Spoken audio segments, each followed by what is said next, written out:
I never thought I would end up here.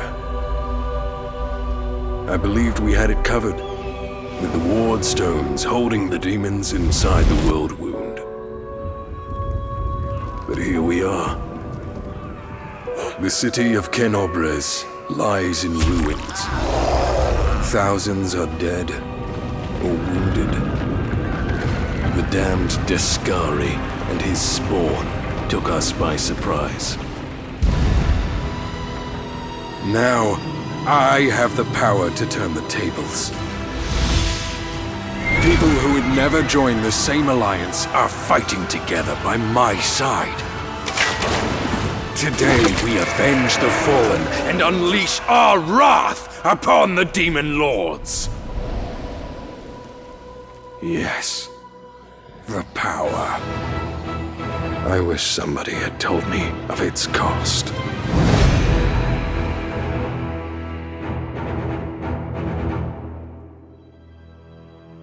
Hi, I'm Oleg, head of Owlcat Games. Almost 3 years ago, we launched a Kickstarter campaign to bring Pathfinder Kingmaker to life. I want to say thank you to all our backers and contributors for your support and faith in us. You are breathtaking. The experience with Kingmaker has given us the desire and motivation to bring another story from our beloved Pathfinder universe to the video game format. And now we're excited to tell you about our new adventure, Wrath of the Righteous.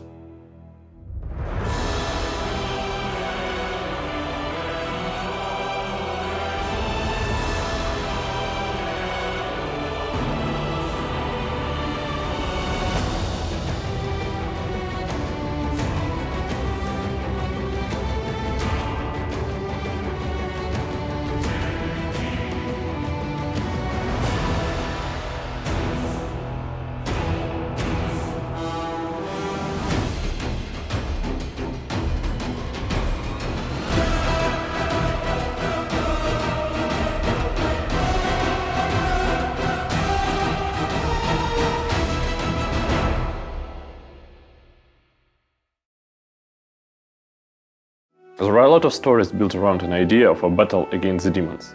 Most of them consist of cliches and stereotypes, with a hero finally defeating the ultimate evil. In our story, we want to take a look at such conflict from an unusual perspective. The goal is to take a glorious demon-slaying rampage and complement it with a deep, mature, sometimes even harrowing storyline with multitude of choices and outcomes. That makes Wrath of the Righteous the perfect adventure path to serve as a foundation for a game like this. To put it simply, we are taking the concept of a demonic invasion and building classical story-driven RPG around it.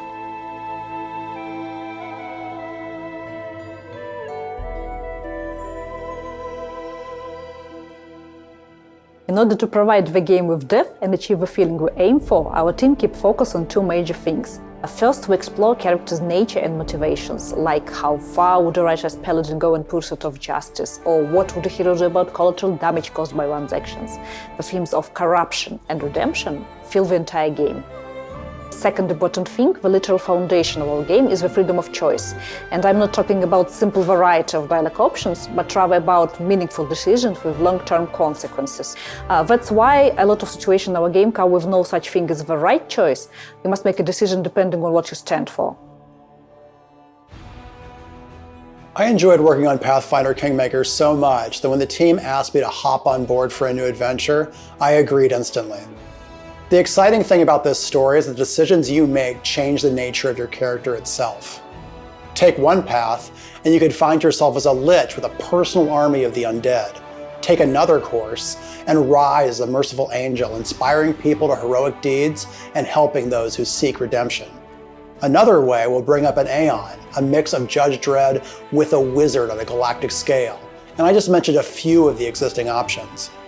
All mythic paths lead to tremendous power and unique abilities, but each specific choice profoundly impacts the relationships with the party members and NPCs in a variety of ways. New dialogue options and quests will become available, and the chosen mythic path dramatically affects the game's ending.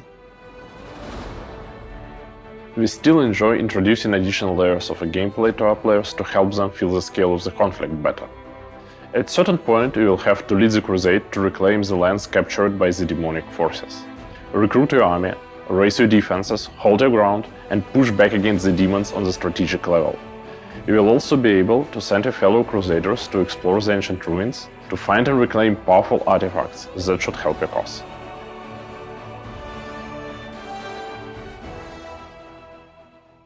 We have a ton of ideas on how to make a role-playing experience that you can enjoy for hundreds of hours, and this is why we need your help. The game has reached the alpha stage of development and it can be completed on the budget we have. But we want to make this adventure as epic as it deserves to be, bring you the Mythic passes the way it should be done, and have enough time to reach a higher level of quality than we did with Kingmaker. It is only you who can make this happen. Every pledge means the game will progress in terms of scale, with more areas to explore, options to choose from, and passes to walk.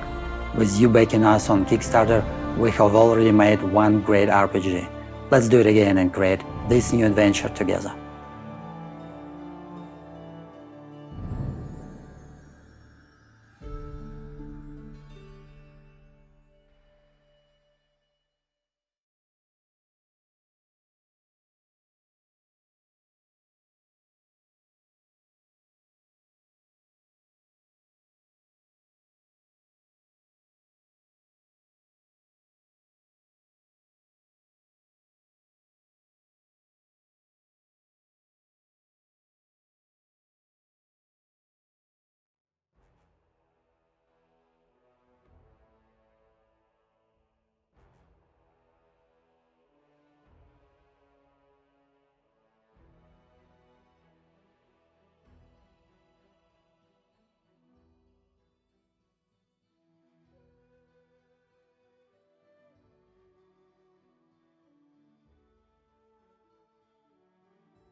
Hello everyone!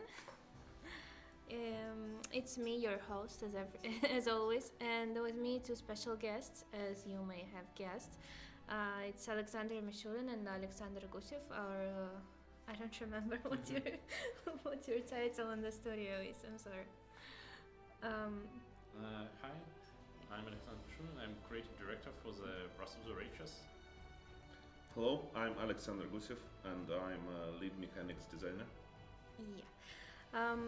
First of all, before we start, I want to talk with you about, well, you all know, we have officially launched our Kickstarter campaign, so you can find the links down below in the Twitch menu and in the description to our YouTube stream. Volume up, you can't hear us, right? Let me see, is this better? No. Maybe this is better? No.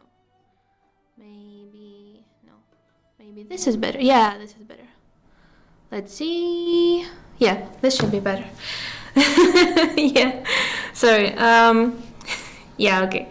So, first of all, you know that we have several goals, and mainly how Kickstarter works is that we achieve those goals by, well, you donating to us, and by collecting money, we achieve several goals, which will unlock several milestones.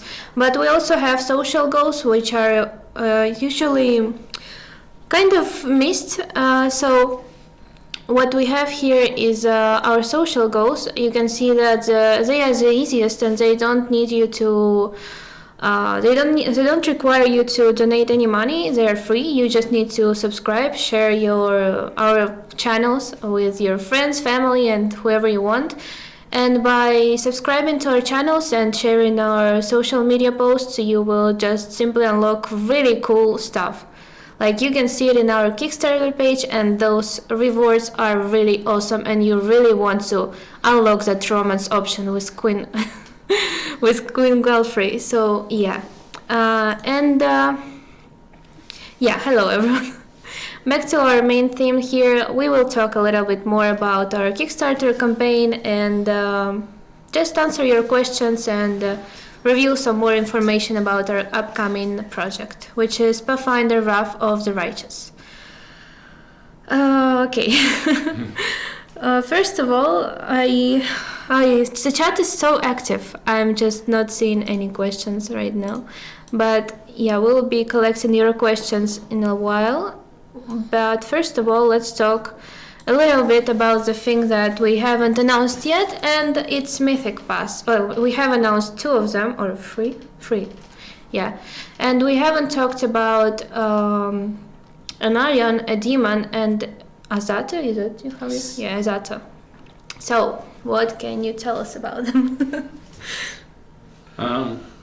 So let's start with Azatas, I guess. Yeah. Azatas are kind of superhero angels. They want to help each and every person in need. And when conflict with the demons spans for 100 years, there are a lot of people who needs to be saved, helped. And Azatas rush in and try to solve that problem. They are not opposed to the war with the demons, but they don't want it to be structured long-term effort. They want it to be. They want to help each and everyone, essentially, and their story will be revolving around this concept and around these ideas. In terms of abilities, they are very versatile. Probably Alexander can tell about some of them. And the one cool thing I want to say about the Azata, they have a pet dragon. And this pet dragon can be used in combat, and you can understand dragon is powerful thing and could be really helpful. And on the other hand, it will be very talkative. He will insert himself into a lot of dialects, voice its opinion, and you will have to deal with that. Yeah, I think we can find a picture of the dragon, Havoc dragon. I'm not sure. We have some screenshot there, but I'm not sure if we have the dragon. No, I meant official picture from Paizo. Oh. It's called Havoc dragon. Oh. Also, Azatas will have most of the mythics will have their own spells, and their own spellbooks with them, and Azatas spells will be concentrated more about buffing allies and so on, and some mind affecting stuff too. And if you want to know what Azata is, the second one. This one? Yeah. We're searching for the picture of the dragon for you guys. Yeah, let me show you the dragon. There you go. Oh wait, sorry. Yeah, there. Yeah, this will be your constant companion. Kind of like an animal companion, but a little bit more draconic.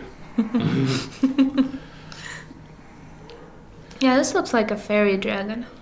Yeah, and Well, no, fairy dragons in Pathfinder, they are like teeny, and this guy is large. Though it will not start large. And a lot of things about Azata is about nature, so you can expect small animals try to cuddle Azata and follow her for a little bit. And as you can see in Havoc Dragon, it's also very nature-oriented. Part of the reason is because Azata is really connected to Elysium, the plane where nature thrives, and we bring part of it into the Azata story. Yeah, I saw some questions in the chat already. There was a question of will you shave your mustache if we will gather $1 million? 1 million or 1 billion? Now we know your price. There is a question in Russian, but I guess we can ask it in English and then translate it also. На что будет похоже принятие решений и влияние на их на мир? Можно привести какой-то пример из существующих игр? Но мне кажется, мы можем просто рассказать. I think the question is what will be the choices we take, like, and how will they affect the world around us? We like how our choices worked in Pathfinder Kingmaker, and we want to make more choices like that and to make them more impactful. But I guess most of the game developers will say something around that. I can try to give some examples, but mostly from Pathfinder Kingmaker, because every story example I can give from Wrath of the Righteous will essentially be a spoiler to the stories, so I will try to make them as vague as possible. In Pathfinder Kingmaker, we could do a lot of interesting stuff, like, for example, at this certain event, after you confronted the trolls, you can befriend them or their allies kobolds and welcome them into your kingdom, and that have impact on the game, both from narrative perspective and from gameplay. Gameplay wise, you are given access to a special vendor with some items, and in terms of narrative, also in terms of mechanics, the welcome to the kingdom, you can build some of the structures in your capital, and this affects you mechanically in terms of kingdom development and management. And eventually this alliance also pays off at the end of the game in different ways. It's just one example of how your decision could be affecting you throughout the game in Pathfinder Kingmaker. In Wrath of the Righteous, we are trying to make more decisions like that, and some of them are tied to the mythic path you will choose to follow. And we try to shape those decisions in such a way that it will show you our main story from different perspective. I haven't told about the Aeon, but I will tell a little bit about the Aeon, and it will tie to this question. One of the Aeon is a cosmic judge of balance, sort of hybrid of Merlin and Judge Dredd that's combined together, and he tries to fix the balance in any possible way. And when Aeon stands in balance, he tries to find the reason of this, and if this reason is fixed, and usually somehow perpetrator of the imbalance is destroyed, then Aeon is happy.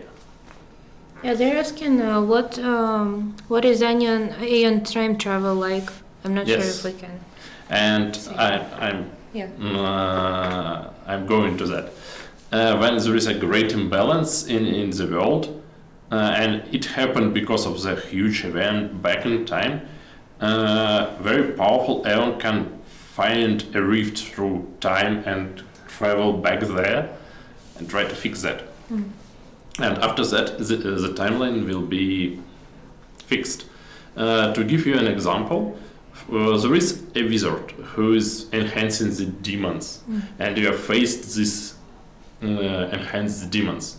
But this wizard got corrupted back in the days during this one of the events that caused a great imbalance. So Aeon travels back in time, have some adventures there, and eventually fixes this imbalance, leaving this wizard normal, not corrupted. And when he returns to his current timeline, demons are not enhanced, and he's facing demons that are normal demons, which is easier to fight. And this affects his current timeline. And you will be experiencing all stages of this travel if you're playing in Aeon Mythic Path. And this is another example of your decisions and how they will affect you. During these adventures in the past, you also have a choices how to approach this person, whether they will befriend him or probably destroy him, or just alienate him and he will be still corrupted after you return. So it's up to you to decide how you approach this situation. Yeah. I see a lot of Russian people in the chat. Привет всем. So there's a question. We didn't mention this, but have you guys announced how many companions you can have in your party at once? Can we say about that?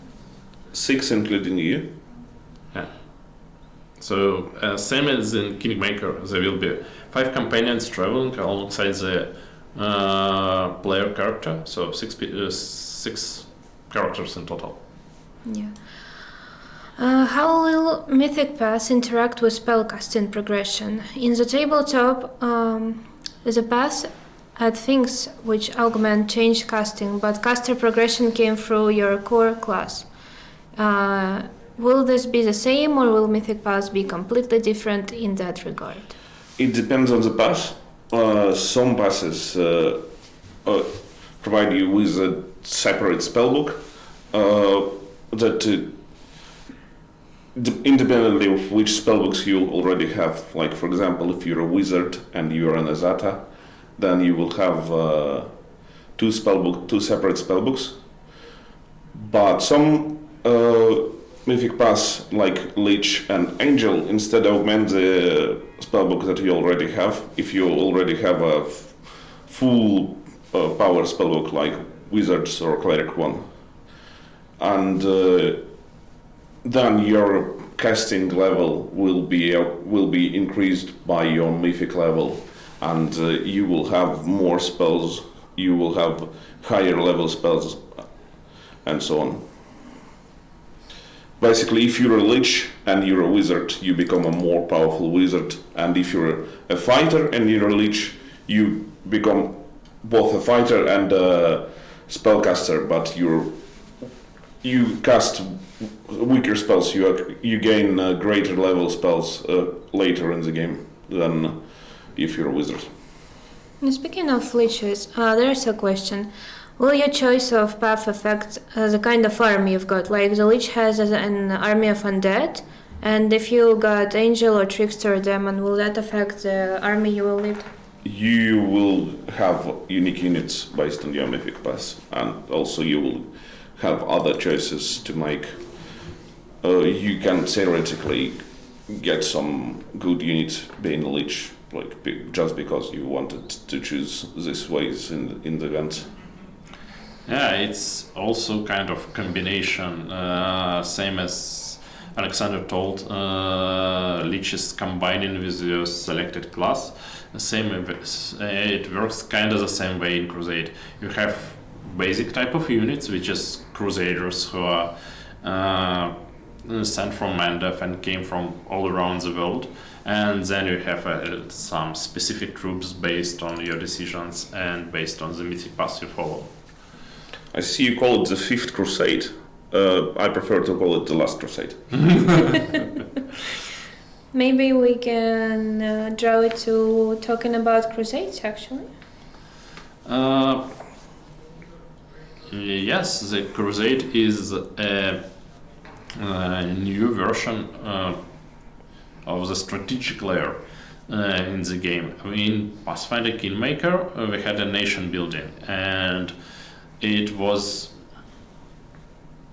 a very nice addition to the game. It was our biggest feature in the game, and it allowed us to show the companions from different perspectives. It allowed us to put you in the position of the nation ruler, and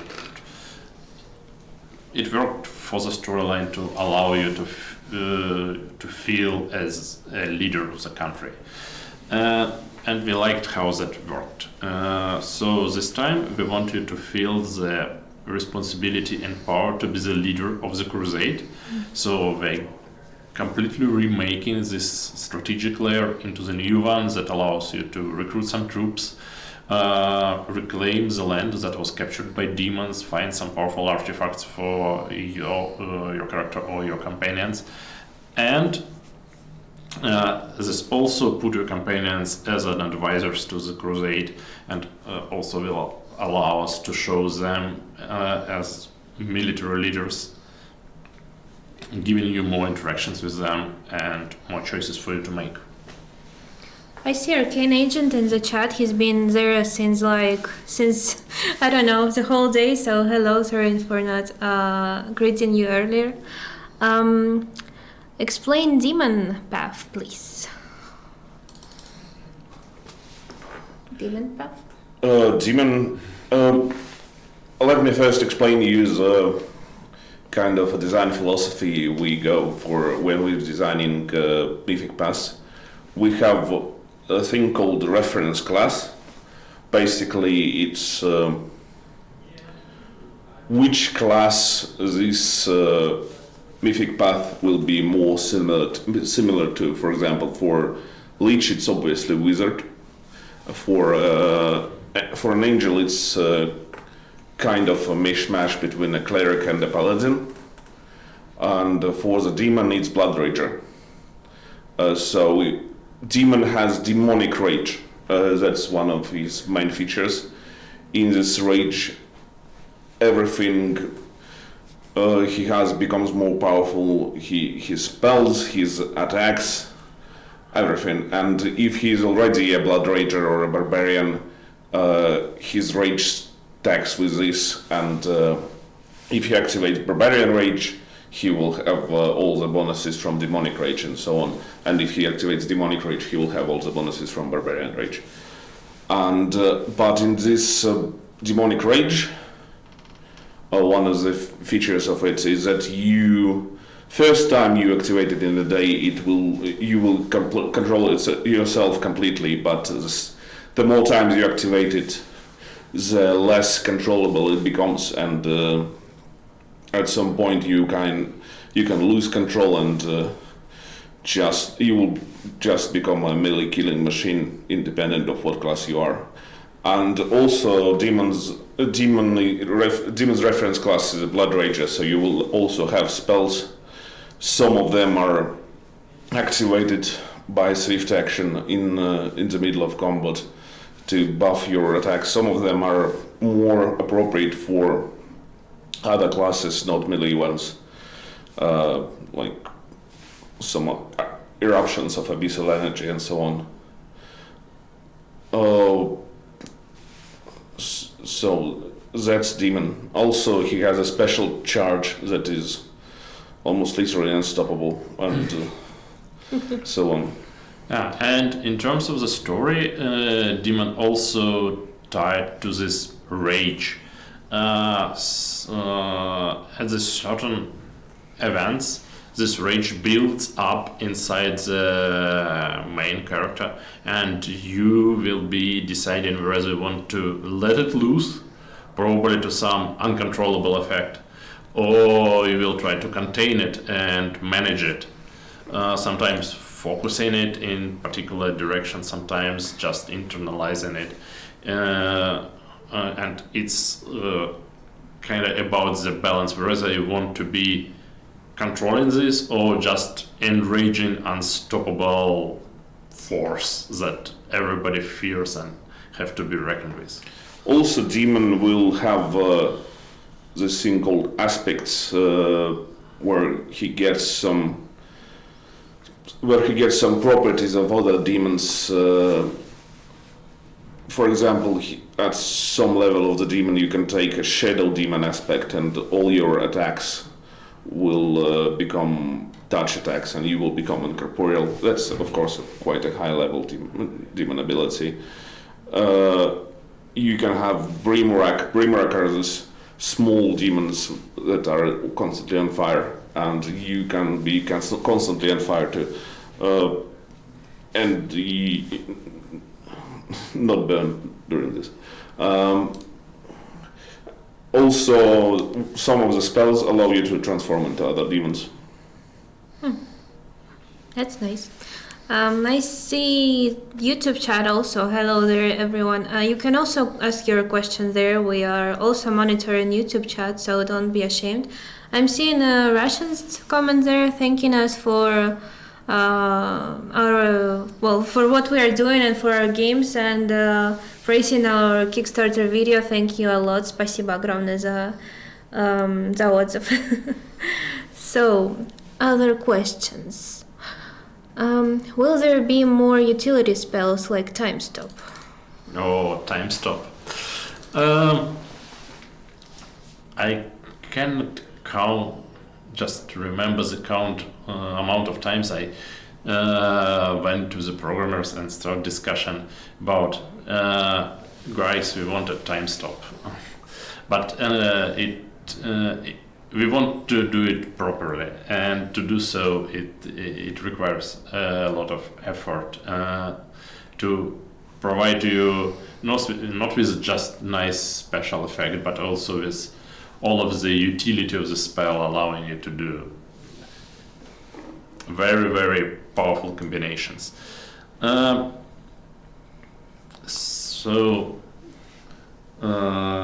We didn't manage to do that in the Kingmaker, and we are thinking about this now, but I will not be making any promises, because we also have a lot of powerful and interesting effect tied to our Mythic path. So let's just start with that, and we'll see where we will finish all those new spells, abilities, and everything. Yeah.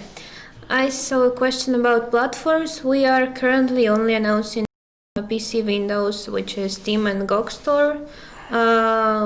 More platforms may be added in the future. We are not making any statements right now, so for now, yeah, it's just Steam and GOG.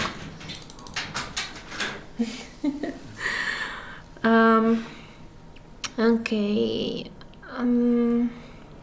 Is the army part in an RTC-like experience? Do you recruit them from a screen, or do you actually go in the kingdom, speak to the people, and convince them to join your armies?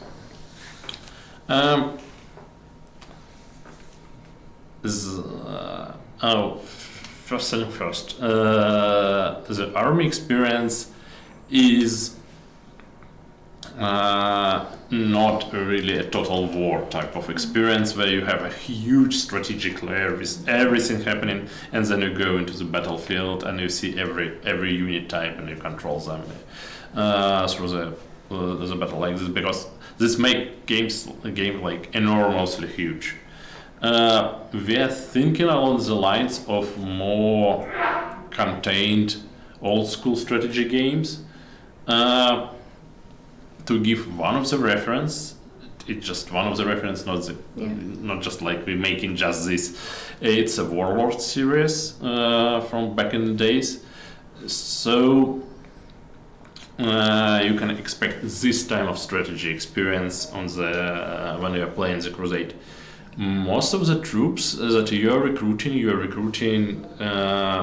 through the interface, and there are some resources you have to spend for that. There are some decisions that affect that. There are some projects that will allow you to unlock new troops or to empower existing ones.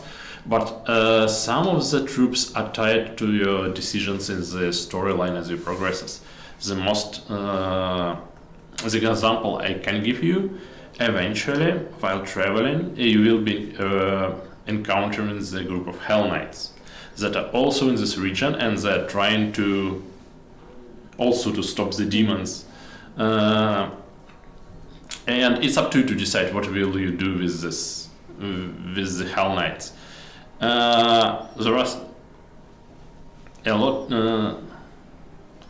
Okay, I will spoil it a little bit. When you encounter them, they are slaughtering their own wounded, because they're under attack, and the force that are attacking them are taking off this wounded with them. So the rationale behind that is we will deny our enemy what they want, and they're killing off their own people. So it's really ambiguous act, and it's up to you to decide whether you will support them in their decision, you will try to attack them and probably free some of the wounded, try to save some of the wounded or some of the people, or you will be trying to negotiate or do something else. And if you ally yourself with the Hell Knights, you will be given Hell Knight troops, and you will be able to use these troops while you are playing the crusade. It's just one example. There are more examples like this throughout the game. I predicted this question. Are you drinking scotch? No, it's just juice. Just some apple juice. That's what I say when I drink scotch. Yeah, that's what a person who drinks scotch would say. But no. Speaking of liches, will our portrait change for the game, or will we pick our mythic path and at character creation? Well, your portrait will change through the game. And you'll also be able to change your portrait to a custom portrait of your favorite lich. I saw this question before, but now it's tied to wizards. Will wizards be able to scribe scrolls, and how the crafting in general will be implemented in the game? Okay. It will be interesting to answer. Crafting as per Pathfinder rules will not be present in the game. We didn't have it in the Kingmaker, and we don't have it in this game. But there will be some elements of the crafting, and there will also be some systems that fulfill similar goals, but not the exact crafting from the Pathfinder tabletop RPG. In terms of scribing scrolls,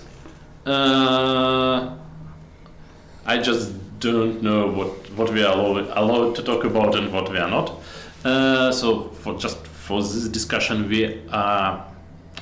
right now we are trying to design that into one of the mechanics that are available to the players, but it's in no sense the final decision, and we are not like we are signing with the blood the contract that we will be providing the scribe scroll mechanic.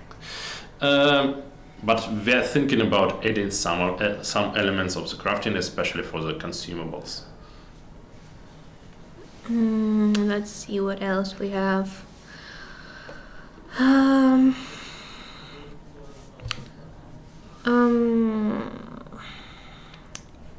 Created a sense. Time limits and events in Kingmaker created a sense of immersion that living, progressing world would have. Anything similar in Wrath?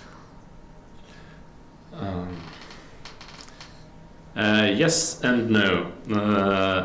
The time was a much needed resource and much needed tool to allow you manage, to allow you the feeling of ruler of the nation. That every time you do something, you are having this thought at the back of your mind that there is also something happening in my nation. I have probably to find some time to return and back. deal to that, deal with that and do something about that. And this was very important for that particular feeling. This time around, we are trying to make you feel like a leader of the crusade. And it's not really about the time, but more about the war effort, the troops. So we are trying to make it as immersive, or probably even more immersive than we made a nation building, but with different tools.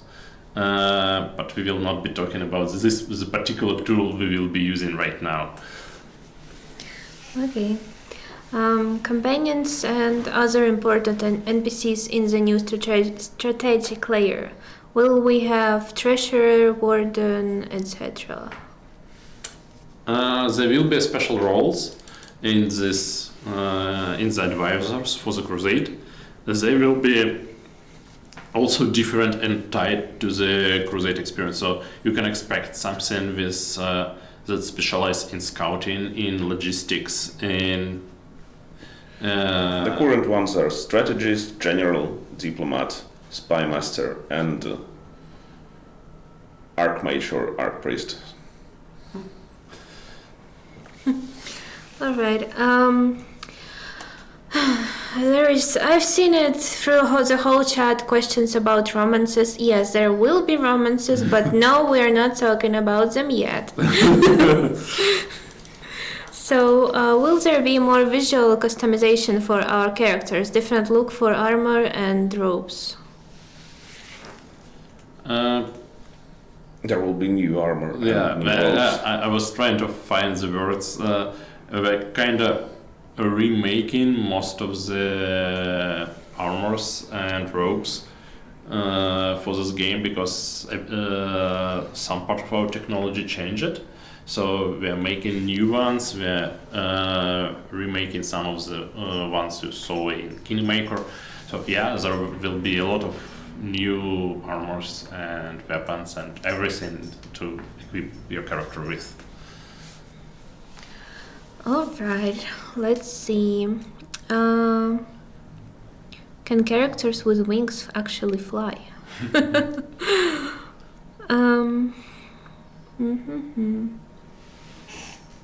I don't know what can we answer from you. Let's see what else we had. Meanwhile, yeah, this we have answered. We haven't talked about classes. We have announced new classes that we haven't talked about before, which are an Arcanist, a Blood Rager, and a Shaman. Maybe we can talk a little bit more about those. Well, all of those classes are from so-called hybrid classes. So it's all of them are classes that are a combination of some other classes from Pathfinder. So, for example, Blood Rager is a combination of a sorcerer and a wizard. So you have rage, and during this rage, your properties from your ancestral bloodline, magical bloodline, start to emerge. Like, for example, if you have a draconic bloodline, you will grow claws, you will have will breathe fire, and so on. And if you have, for example, undead bloodline, you will get like immunity to cold, and so on. And Shaman is a combination between cleric or druid and a witch. So you will have hexes, just like the witch. You will have special abilities that are more appropriate to divine casters than to a witch, and so on. And an Arcanist is a very strange combination. It's a combination between sorcerer and a wizard. So while wizard memorizes spells and uses them just as many times as he memorizes them, and sorcerer learns spells and can use any spell he learned any amount of times per day. Like, he can use 6 spells of certain level. This means that he can use them in any combination. Well, Arcanist is a hybrid between the two. He memorizes spells, and then he can use all of the spells in any combination.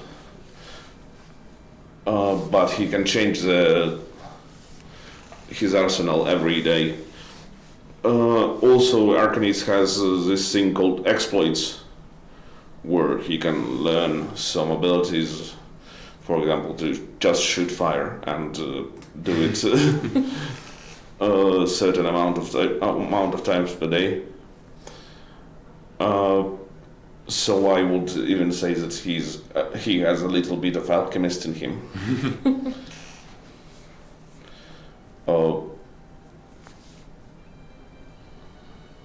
What else?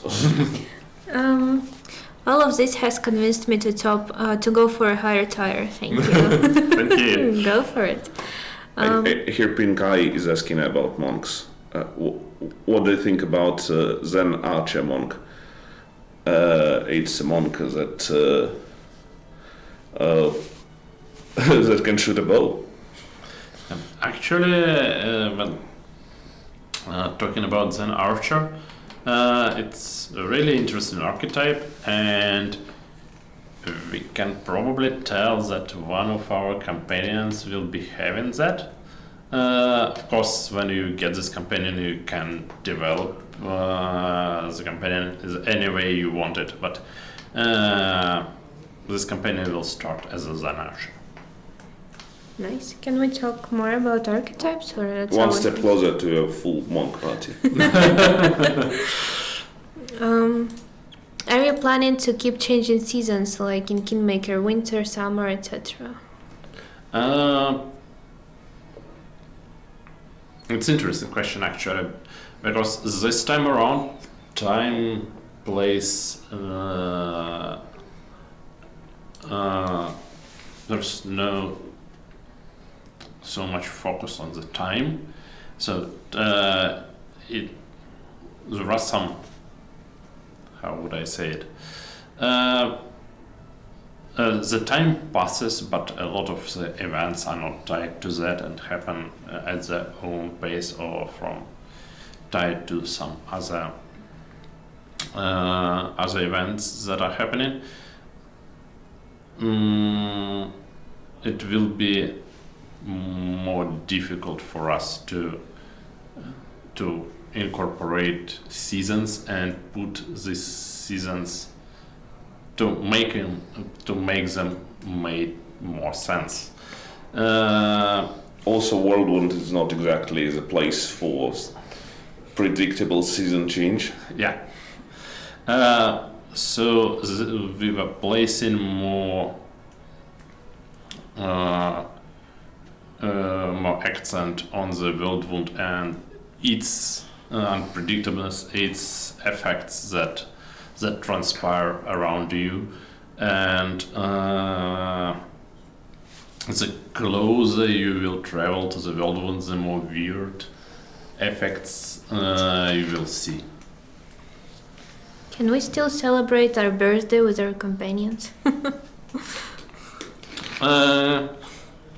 I think so, yeah, but I will not guarantee that the whole adventure will cover the whole year. Yeah, of course.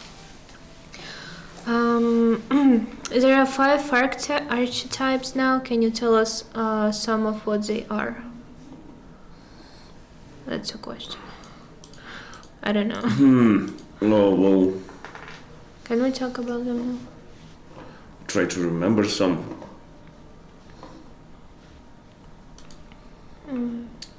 Can you open a wiki? Yeah, sure. What do you want to search? Actually, we are in process of implementing some of those. Some of them are not finalized or set in stone. Rough observation? Pathfinder? Our internal wiki. Oh, Yeah. I'm not sure if I have Or it. complaints?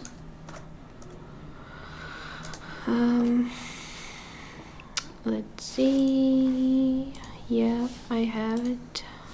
Oh man, I don't remember. Meanwhile, while I'm searching for the wiki, maybe you can tell us a little bit more about the new camera. Okay. Right now we have the camera that could be completely rotated. In the Pathfinder Kingmaker, there was also only pan and zoom, and that allowed us to make more vertical spaces, like the huge castles and huge citadel walls, and or you can travel through the canyon with a lot of mountains just closing on you. So it's more atmospheric. It provides more immersion as you travel through the world, and gives a little bit more of this epic scale we want from this conflict. And another thing that in Pathfinder Kingmaker, when we started to work on the project, we decided that because we have only panning and zooming, we will be making the objects in such a way that it will be a little bit more efficient, and you will still not able to see part of the object, so we will not be making that. But eventually we understood that our processes worked in such a way that it was easier to make a complete object and then work with it. For example, if we want to change a map and rotate this object, if we didn't make part of it, we couldn't do that. But now we can. So we essentially end up with most of the objects completely made. Because of that, we decided that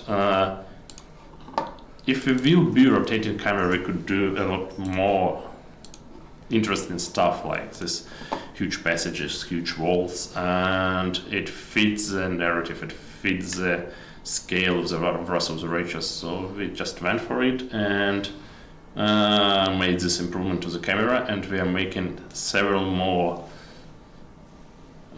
things to allow you to make part of the object vanish and just to allow you seeing your characters even through solid objects, even if you don't want to rotate your camera and play from the angle you choose. That sounds cool. Okay, for example, for archetypes, I can tell you probably about a paladin. The paladin will have two new archetypes. It's martyr and it's warrior of the holy light. Martyr is kind of a mix between a paladin and a bard.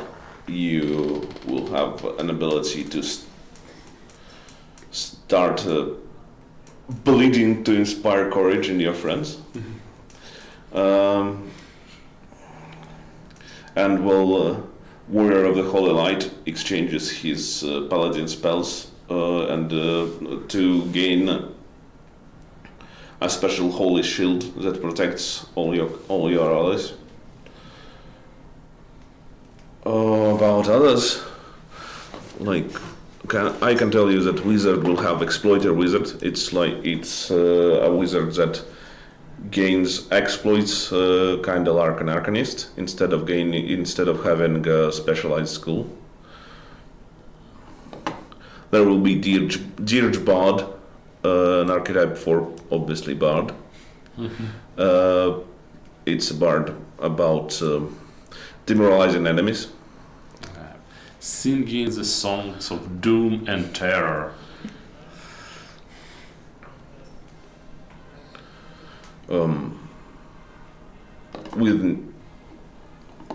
With new classes,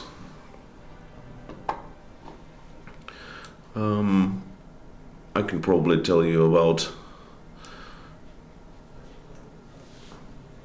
Can I? I don't know.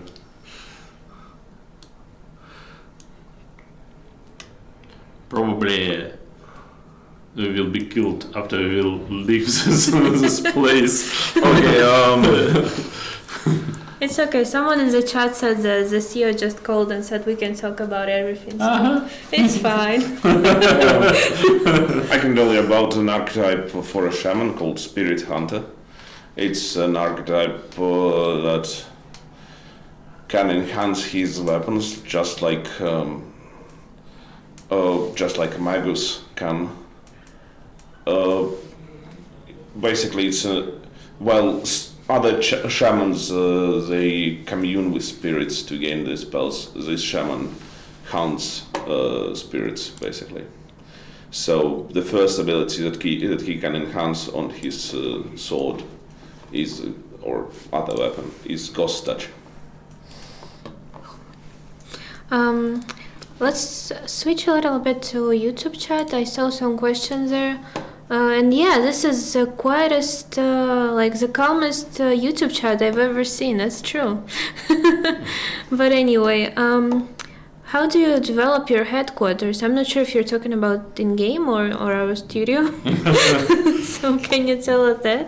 And are there any pictures of the t-shirts? Aren't there any pictures here on our Kickstarter page? I think we had. Yeah, there is a t-shirt. There it is. You can see it on our Kickstarter page. Down You can below. probably show it on the screen. Yeah, let me see. Yeah, there, and hide this. Oh no, wait, not this. Yeah, no, not that. And some creepy spiders Yeah, just some creepy- arrived. Yeah, a wild spider has just. There it is. That's the t-shirt. Unless that's the one you were talking about. I'm not sure which other t-shirt you mentioned. That's our Kickstarter page. You can find the links down below in the Twitch panel and menu, and in the description to our YouTube video stream. So yeah, let me. To someone who is asking about kineticists, I probably can tell you that there will be an overwhelming soul archetype. That's an archetype that scales of charisma. Both. Well, our headquarters in the studio is just a studio. It's a floor. It's a floor with tables and computers.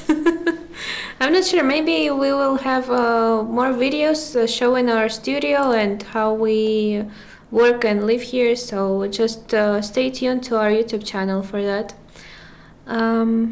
Just to clarify, we do not live in the studio. Well, yeah, most of us don't. Let's see. Do Wanderous items Kickstarter tire have any effect in the game world? It's kind of wondrous item.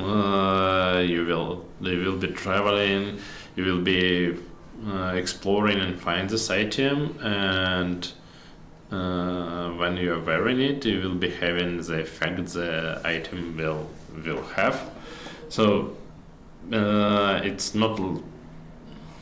I don't really understand how it will be affecting the world in terms of question. It will be allowing you to fight better or to perform skill checks better.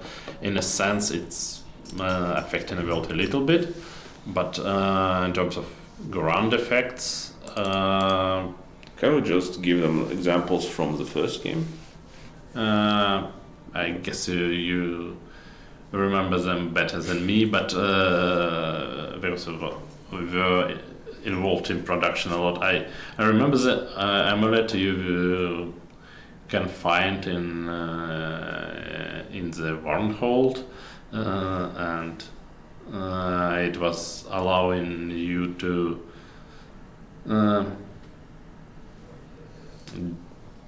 probably deal some damage. To activate the damaging hour. Yes, Yes, it was Heart of Hydra. Yeah, and there was also an item that was really great for alchemists and gave them a lot of boons, enhance their bombs, and essentially, if you have an alchemist, you're just wearing this stuff almost all the There time. was also Professor's Hat that increased your weight capacity and gave bonuses to skill checks.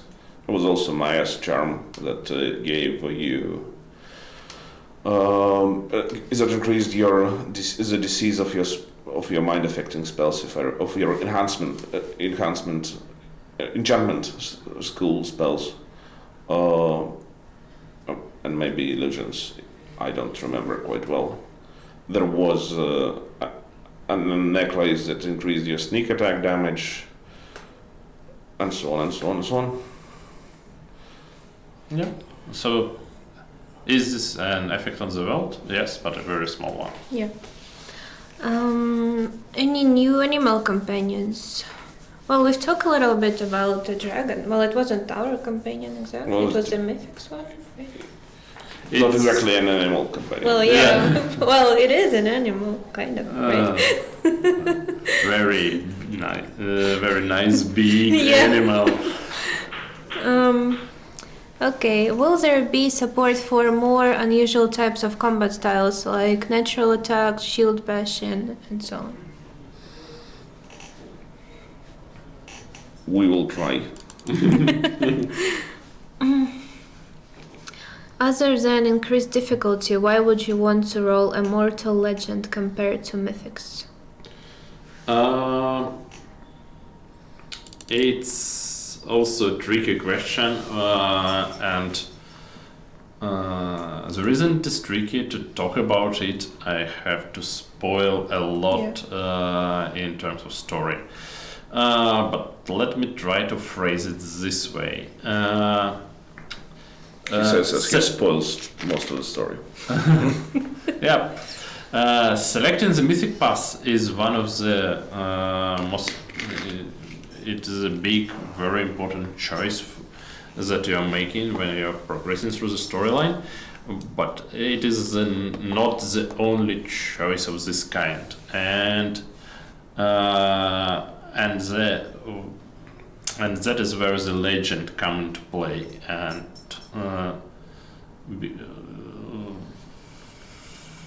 And to talk first about it, I will have to tell something about the story, and I honestly try not to spoil it. Okay, let's just say there are more reasons to choose, but we can't talk about them yet. There are a lot of questions about whether there will be new prestige classes. Yes, there will be. I will tell you certainly about some of them. There will be assassin. There will be student of war. Also, Hell Knights. I think we told something about talked them. about the Hell Knights. Yeah, so the one of the prestige classes will be covering the Hell Knights. Yeah, that's not all of them, but some.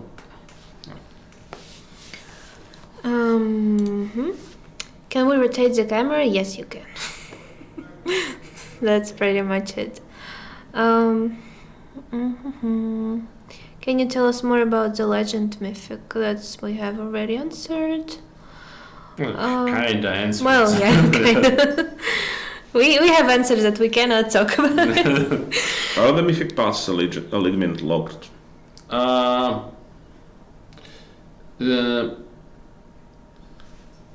Yes, but yes, no. but no, but yes. There are some of the mythic paths are really easy to find. Some of the mythic paths you have to find them and to perform some deeds to be worthy of choosing this path. And while you at it, for example, to become a lich, you will have to do some very nasty things to become one. Pretty redeemable. Yeah. And while doing so, it will have an impact on your alignment as well.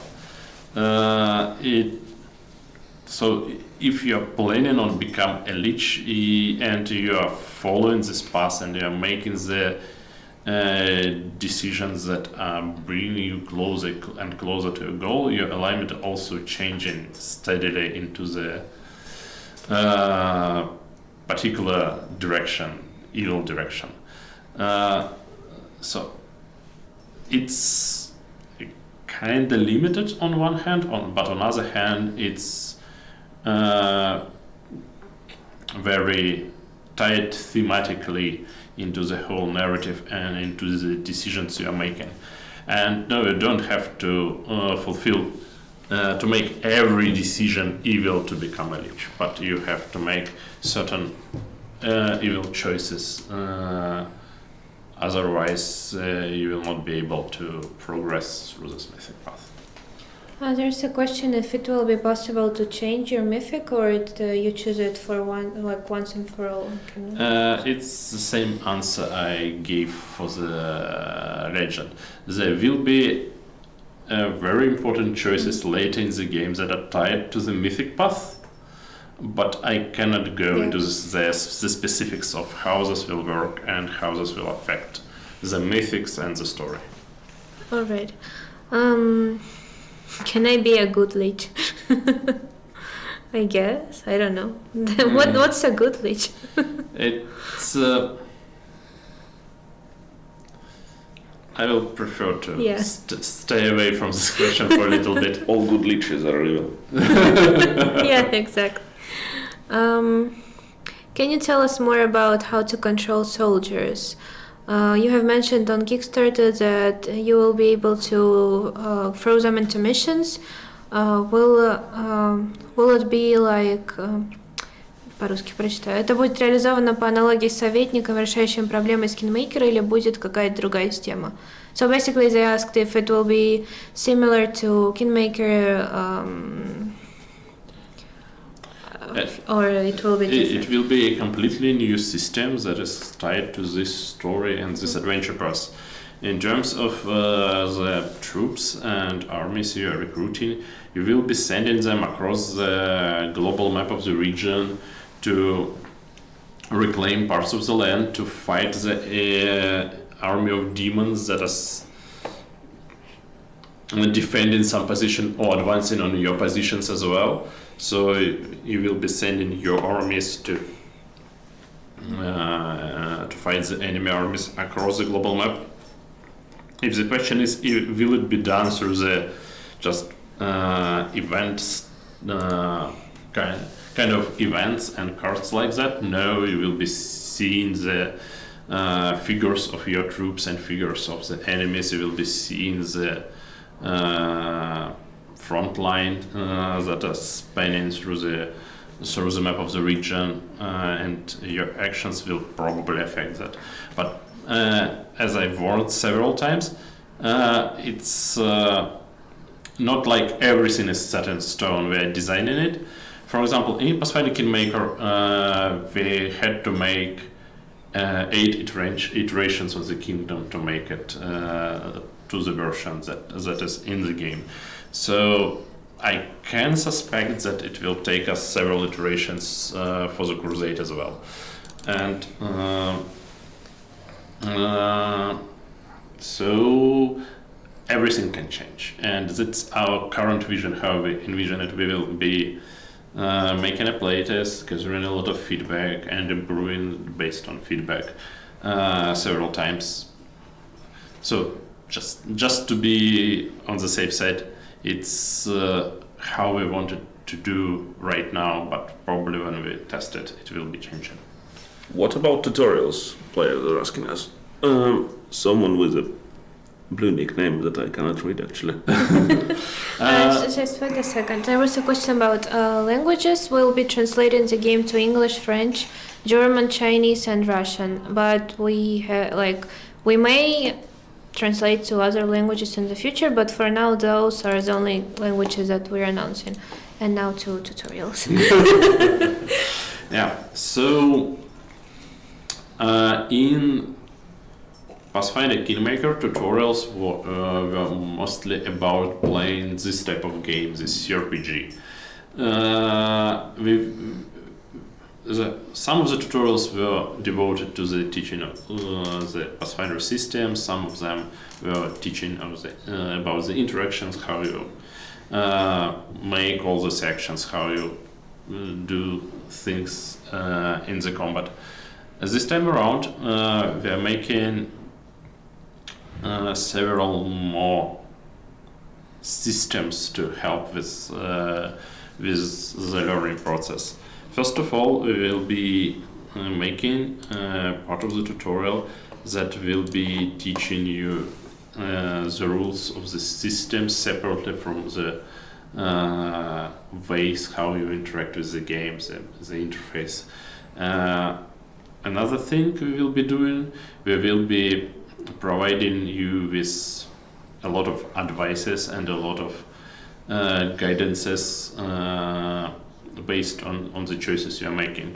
It's kind of similar to the game master at the table. For example, you're creating a Robin Hood type of character and you're saying, Yes, I want to be an archer, but I want to be really charismatic, like those guys in the movies, and I want to be able to talk to everybody, and they will be falling in love with me. And your game master will probably say, okay, you can do this type of character, but you will also want to put some of the points into the dexterity, because you want to shoot a bow and it's kind of tied to the dexterity.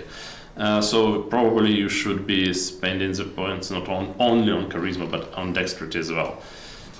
And while you're at it, you can take a look at those particular feats that will allow you to shoot better. And it's kind of dialogue between a player and a game master, and we will be providing you with kind of similar information that this is helpful and this is helpful. And it will not be just for character creation, this will be throughout the game. Some players find it annoying, so it will be completely optional. You can turn it off and not see it throughout the game. We will also be showing you the particulars of the systems that are sometimes missed while you are developing your character. For example, if you're having a buff and an item that have bonuses that doesn't stack, we will be highlighting those and putting you an attention mark that probably you want this, but it's a conflict and you are missing some of these bonuses. So probably you want it, maybe you don't. It's up to you to decide, but we are just attracting your attention to this particular conflict between buff and item. And I can go on and on and on with an examples, but we are trying to give you a lot of information and probably some advice based on the system, how it could be working if you want it, but if you don't, you just... Also, we'll try to explain it a bit more, like currently just recommends if it doesn't tell you why or for what for. Yeah. There's a user with the nickname Official Paizo. Yeah, thanks for hosting us. Are there Owlcats in the game? He asks. There are Owlcats on stream. Yeah. Thanks for the host and welcome to the stream, Paizo. Can you tell us about the 10 companions? Is there anything we can say about companions? I can say, I guess we can say stay tuned, because we are planning a lot of updates for the campaign, and we want to tell you about each companion at a time, highlighting its uniqueness, a little bit of the story, not to spoil anything, and a little bit of the initial class abilities, everything.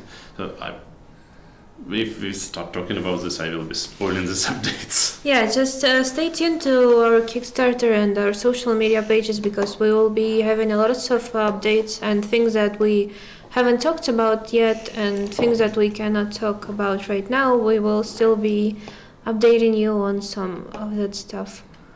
There have been questions about stretch goals. I don't think we should be going through them all right now. You can go check our Kickstarter page down below in the Twitch menu, and then in the description to our YouTube video there is a link to our Kickstarter page where you can see all the stretch goals and all that needs to be done, and pay special attention to our social goals if you want that romance with the queen.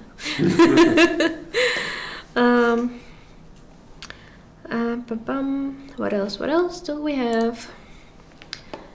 Есть источники вдохновения, что повлияло на разработку игры? Are there any?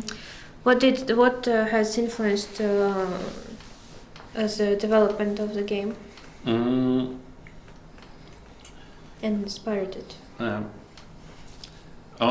First of all, we played the adventure pass at the table. Every member of the team, because we still have several campaigns running simultaneously, and we also played it before we started the development, and it's a very interesting adventure epic in scale that allows you to perform the almost unimaginable goal.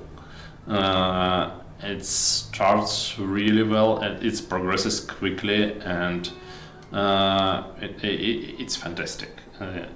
Really great adventure that we enjoyed playing at the table. And there is also another reason. There are a lot of games telling the story about the demonic invasion, and most of them tend to gravitate toward more action and less story, and we wanted to focus on the story and to explore a lot of themes like what it takes to withstand the demons for 100 years, what happened to people when they're in this situation. Do they get corrupted and become the demon followers, or they stand against it and become even stronger, or probably they break and try to flee this region and empty it? Oh, what is happening?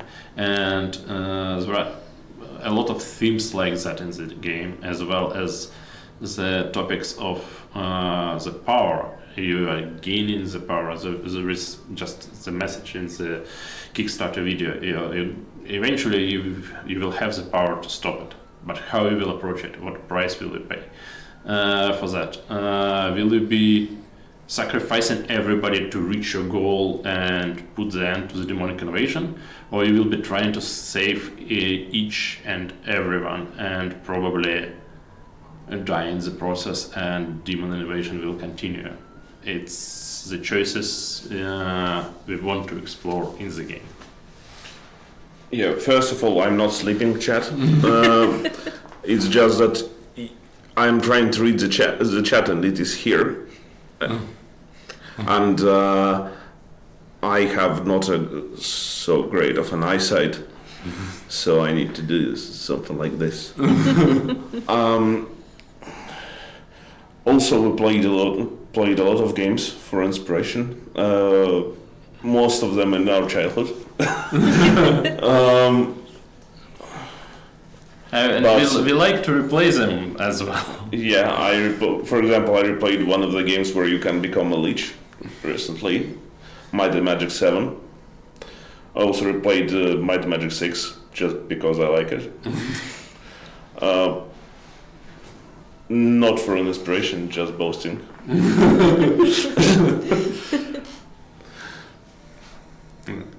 So, and there are a lot of games talking about more dark themes and become more epic, and it's kind of going in the same direction, but it's not because we want to make a darker game. We want to tell the story about the demons, and demons tend to do very bad things to people, and sometimes we are showing, sometimes we are depicting it, but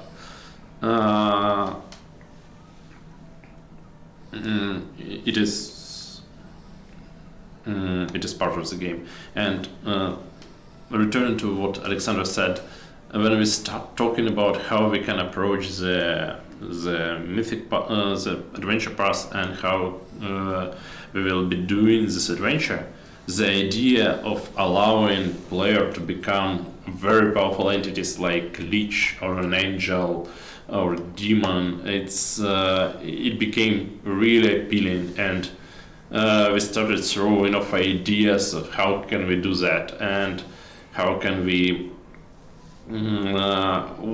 what it will look like, how will story change, what your experience will be, and it felt really great, and not that many games allow you to do so, and that also inspired us to go in this direction, pick this adventure path and start making the game. Will Octavia stop casting as a splash? There will be no Octavia. So yes. Yeah. Also, I think that's the person who wrote the questions, right? On the forum. Yeah. Yeah, we've seen that. So someone on the forum was saying that they can't reach us. You can reach us on all social media like Twitter or you can. His message is literally the last in the chat. Oh, yeah. IF Pink. He asked us about mod before that. Yeah, so just message our Twitter, or you can message me on. Better register on Twitter and message our official page. We answer everything there. So yeah, or contact me on Discord. Yeah, that's where you can contact us. We will answer your question there.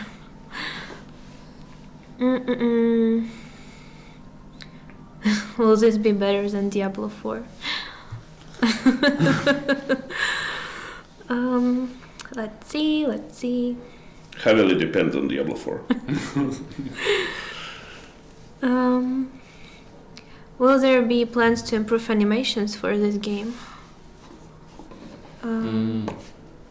We are trying to improve each and every aspect of the game, and I do understand that I am sounding like everybody talking about their game and the second game they're making, but yeah, we are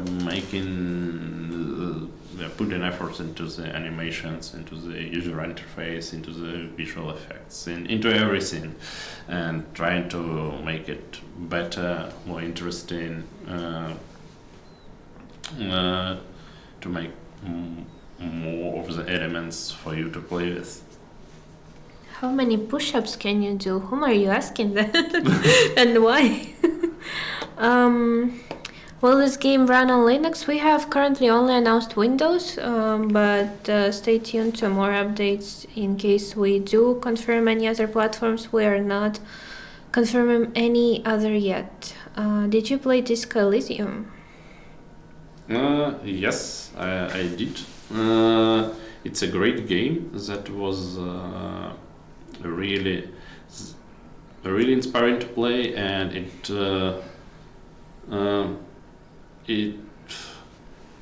how would I say it? It is a completely new approach on the CRPG that is really focused on the story and the narrative, and our entire narrative team was in love with the game. They was constantly talking about this point and that point, and you had to get away from the office to not get spoiled through the whole experience. So the games like this is the games that really interesting because they're standing in the kind of in the genre, but they just take a new look at it and remake it and make it wonderful new experience. I hadn't played it yet. I have a bit of a backlog of games to go through. Just read Battle Brothers, and they came like years ago, so I'm on the way. Yeah. Probably in 2-3 years we will reach it. Yeah, maybe. Yeah, I haven't played it either yet. Just too many games coming out. What are the changes to the combat you're most excited about?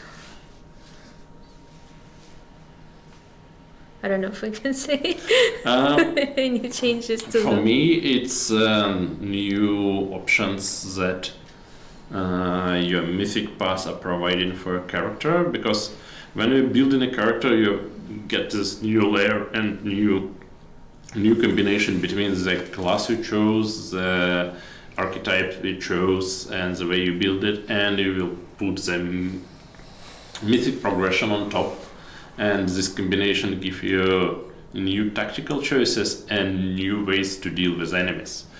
Another thing is that we made enemies behave differently. So when you encounter particular creature, sometimes you are not really sure what it will be doing. There are several ways it could start combat with you, and you will have to respond accordingly. And for some of the creatures, we are making the abilities really interesting and difficult to deal with. But it also depends on the difficulty you chose for the game. And if you're playing it on the high difficulty, all of the abilities for the creature are in there, and you will have to deal with them, prepare for them. But if you're turning the difficulty, lower your difficulties, some of the abilities get turned off, and you will not have to bother about some aspects of the creature, and it will become less difficult, not because we changed some numbers, but because you just not have to deal with some of the abilities. And it's completely up to you to decide whether you want to play on high difficulty, on low difficulty, or, for example, you want to reduce the numbers behind the creature, but you want to turn every ability on. You will be able to do that as well, because we have even more options in difficulty in this game. Yeah, I would also say that different behaviors and different difficulties. Our AI of behavior of creatures was not our strongest part of the first game, in my opinion, and we tried to improve it in this one, especially on high difficulties. On lower difficulties, they will become less punishing, and on higher difficulties, you will see some interesting behaviors from enemies. For example, many demons have teleport, so you will probably see them using it in combat. Also, some of them have dispel magic. There are many ways for the creature to enter the combat now. It's not like they are just standing in there waiting for you to approach them and start the fight. Demons have teleport, and they like to teleport in. Some of the creatures want to climb over the wall and go and attack you, and you have to be prepared for this development in the combat, especially if you are going into the nest of creatures that are really into the climbing on the walls. Some of them at higher difficulties may, for example, do a code the grace on you. If they paralyze you before that. Yeah, they can. Yeah, everyone is praising Aerosol passing over 150,000, that is. Thanks. Thanks to you for that. Yeah. Thank you very much for your support, and we are really, really grateful for that. Yeah. How in-depth will your army be? Any name characters and army character customization, or are they more of the faceless assistant variety? As in previous game, the advisors you are working with is some of them are your companions, some of them are important NPCs that joined you throughout the adventure. So no, they are not faceless nobodies. That they are characters with their own mind, ideas, and responses, and some of the decisions you are making will not be to their liking, and they will react accordingly. And so it's part of what CRPGs are about. We have a controller on the board behind us. Yeah, we do. It's for no reason at all. Yeah, we also have a paladin for no reason at all. Or maybe we do. If Wrath of the Righteous performs well, are you planning on creating further Pathfinder CRPGs? Oh, it's too Early? early to answer that. Because right now we are really focused on the development of the Wrath of the Righteous, and it will take us significant amount of time to do so. So it's very early to say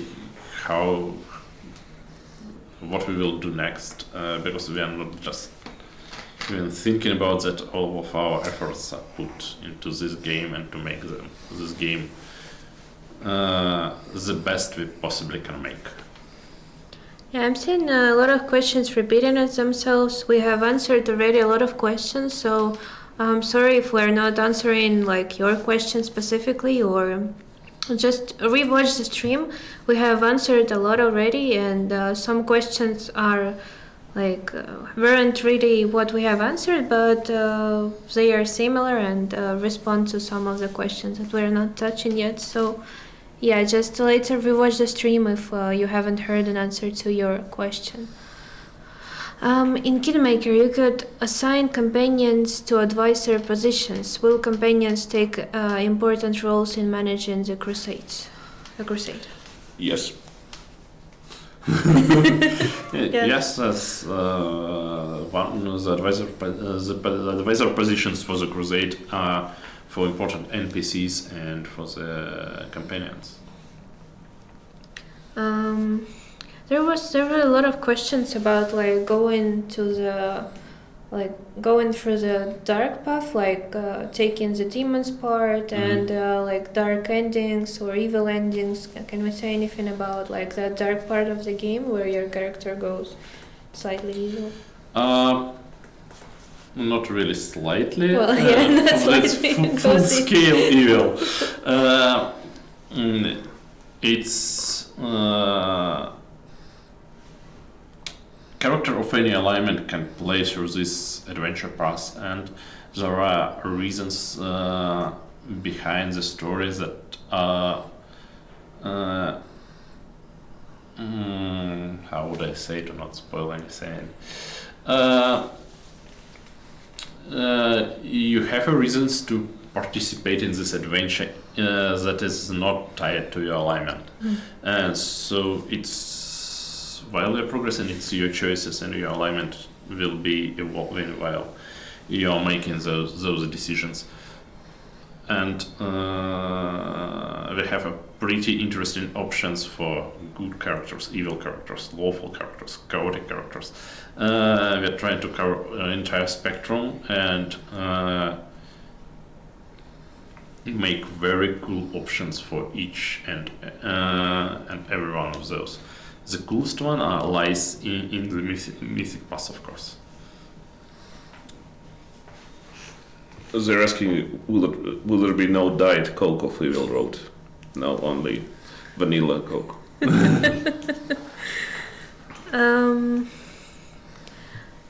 Alright, the Kickstarter page mentions a non-linear adventure, yet the Paizo adventure path seems pretty linear. Can you talk more about that?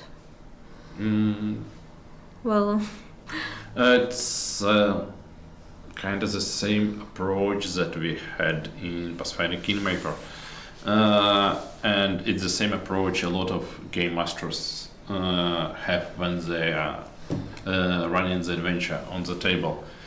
It's you're providing your players with choices and opportunities to do something, and then you have feedbacks on the decisions and on the effects. So the main storyline is like a foundation for you, and then you're building your own adventure based on this foundation.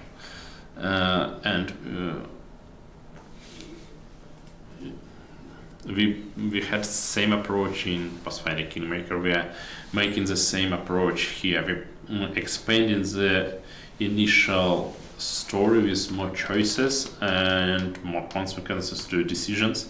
You can deal with certain situations in very different ways. And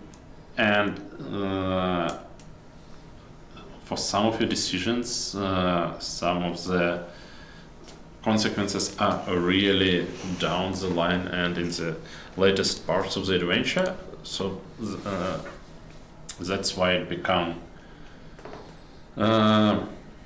not linear experience for you.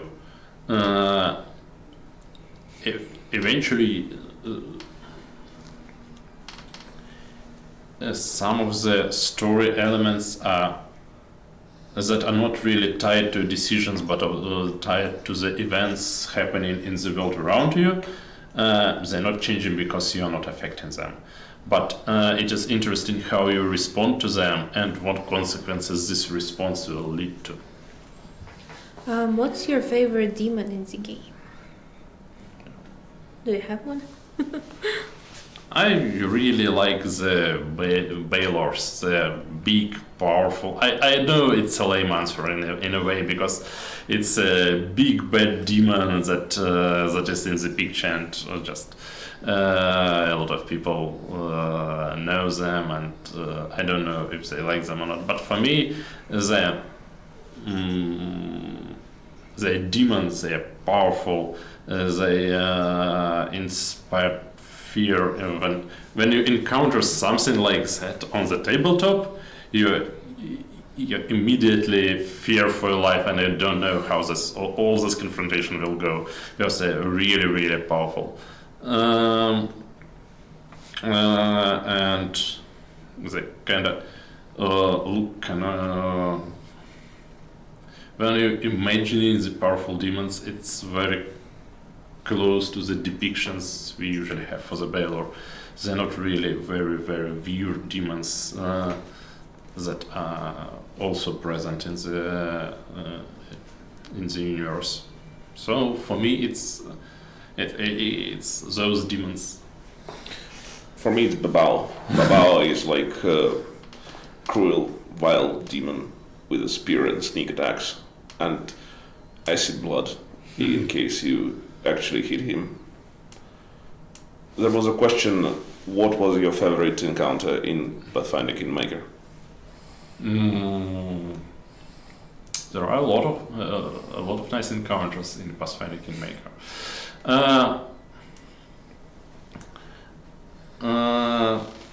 I really liked the moment when I met the 3 gnomes the second time, but I kind of a bit of a spoiler for the Kingmaker.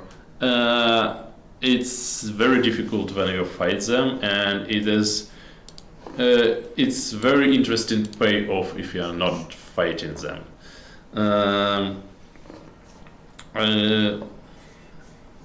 Oh yeah. For me, it's probably Redneck Hill. Oh, yeah. Especially when you go there about level 3, I guess. When you stumble upon it. And go into the cave despite all the traps. Yeah. Congrats on 7K Twitter followers. Yay! Please follow our social media. You will get rewarded with a romance. That's one of the social goals. Yeah, that's one of the social goals. So catch them all and you'll get a romance. Will we get to see early builds on game events later this year? Well, I don't know if we can say anything about any. I can't say that we are in terms of showing the game to the public. I guess it's too early to say, but we will be showing the game to the media, and we will be visiting the PAX for that, which is the closest one that will be in Boston. And as soon as we will have the version of the game that is really nice, we will be eager to show that to the public as well. Yeah. Can you say anything about pets? Can we say anything about pets? They've been asking that question the whole About what? pets. Like, will Pets. there be any pets in like what pets there will be in the game? Everyone is asking about the kitty from the DLC, a tiger, but I'm not sure. It's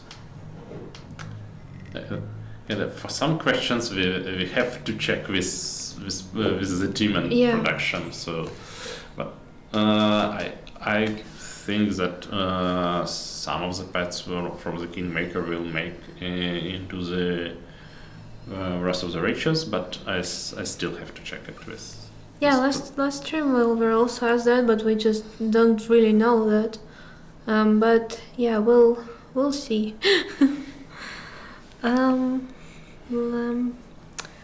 We have. What else do we have?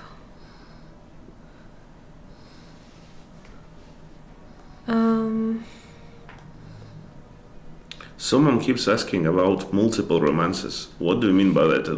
Like at the same time? Yeah, that's what they're asking.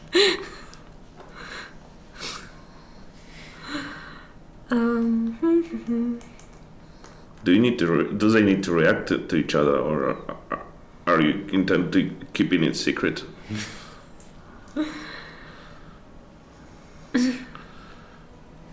Let me see. Also, we have YouTube chat. Will gnomes still be annoying? That's harsh on gnomes. It's kind of some people tend to think they are annoying, but for some people they're interesting and curious. What they meant to say is yes. There are actually one particular gnome that is not really curious or annoying, but the people who are finding the gnomes perfectly fine the way they usually are will find this particular gnome really annoying. Alright. It's up to you to decide whether them being annoying is good or not. What are the main differences comparing Wrath of the Righteous with Kingmaker? Well, it's definitely a completely different story. More demons, mostly. Yeah. It's completely different storyline, and they have a mythic pass that allow you to become even more powerful, and they provide additional layer for character development, making for more versatile builds. There are essentially more of everything. In Pathfinder Kingmaker we had about 1000 of spells, feats and abilities, the building blocks of a character actually. And this time around we are expanding amount of classes, we are making the mythic pass, so this the amount of spells, feats and abilities are closing on 2000. Probably a little bit less, probably a little bit more, we will know when we will get there. But so even more versatile character development.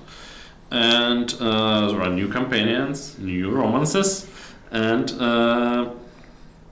also we remade the strategic layer to make it about the crusade and to make you feel the role of crusade commander.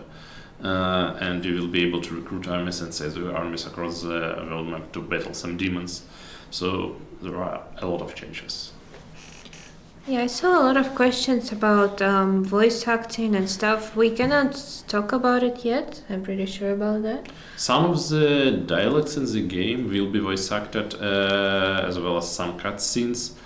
You can probably right now you can probably expect it to be around same amount of text as it was in Pathfinder Kingmaker. Earlier you mentioned improvements to choice assistance. Does this include a note on feats stating what later feats would need it? Yes, we will be improving the user interface for the character creation and character development, making another pass, and probably that will make into the change list as well.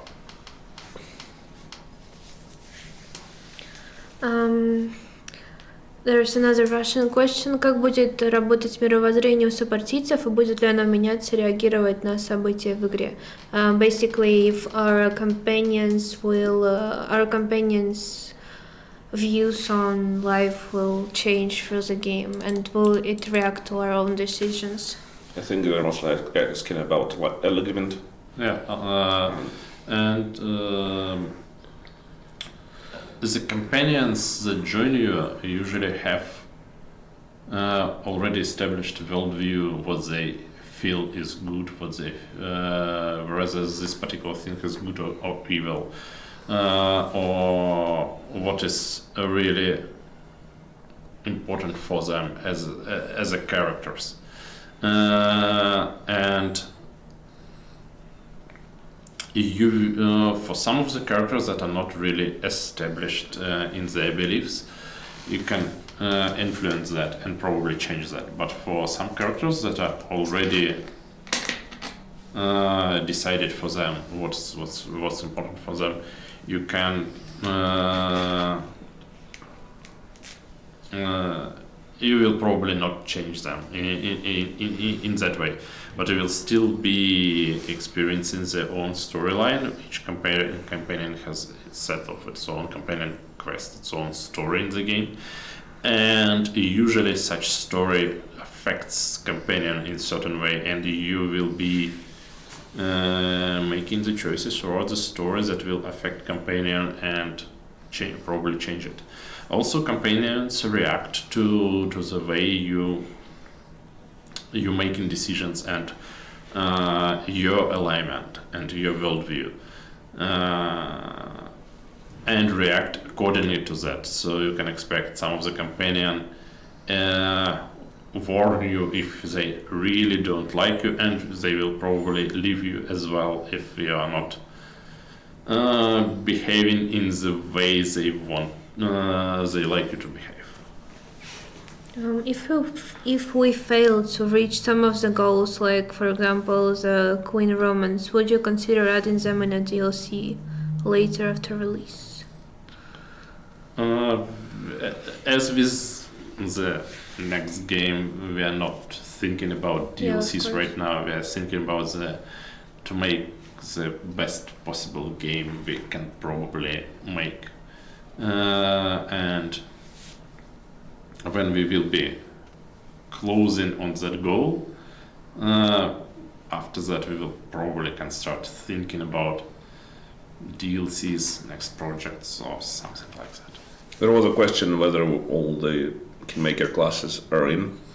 Yes, all Kingmaker classes are in. Also Blood Rager, Shaman, Oracle, Witch and Arcanist. What happens if you raise significantly more than 300k? I don't know. Well, thank you for asking that. We prepared some stretch goals for that, and when we will be closing in on our initial goal, the stretch goal will be revealed, and I probably could not tell anything more than that if I want to survive after leaving this room. There's a question about whether there will be more experience on higher difficulties. No, but yes. One of the changes in the game is that on higher currently difficulties only affect numbers on enemies, but in Wrath of the Righteous, higher difficulties will have some encounters will have more enemies on higher difficulties, and while we will not significantly increase the experience you get on higher difficulties, you will get kinda more because you will have more enemies. What has inspired you for the new part, books, films, and etc.? We have kind of already answered that. Mainly the original tabletop game, but also other games and media that we have played before in our lives. So yeah. In terms of game length, how will Wrath of the Righteous compare to Kingmaker? In terms of what? Game length. Game how length? long do you... Oh, I can tell a little story about that. When we were making the Pathfinder Kingmaker, we were thinking about making about 80 hours of the adventure to explore everything, visit everything. You can go to our Kickstarter page for Kingmaker and notice that it says a little bit different number of hours than it was actually. Yeah, and we end up with 120, around that number usually. So this time around, we learned our lessons, took into the account how we calculated everything, and which led us to this 80 hours. And now we want to make an 80 hours adventure. But this time around we provide more options for and more consequences to the choices, especially in the Mythic path. So it's kind of broader, but a little bit shorter. And we will see how we will reach the goal of 80 hours. Probably we will end up with some higher numbers because it is a great adventure and we want to put a lot of options, a lot of story into it, and it's sometimes it's really difficult to get rid of part of the story that you really like, and we end up with this enormous adventure. I like to joke that it's 80 hours if you play in story mode and do not read the story. Will there be more support for non-combat role-playing? How are you bringing the gap from the tabletop to the CRPG?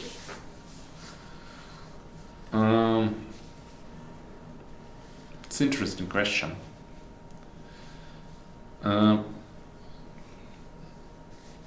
And to answer that, I have to talk about some of the things that I really just began the development, and it's probably will not work out, and eventually we will just be telling the story about the features that never made into the game.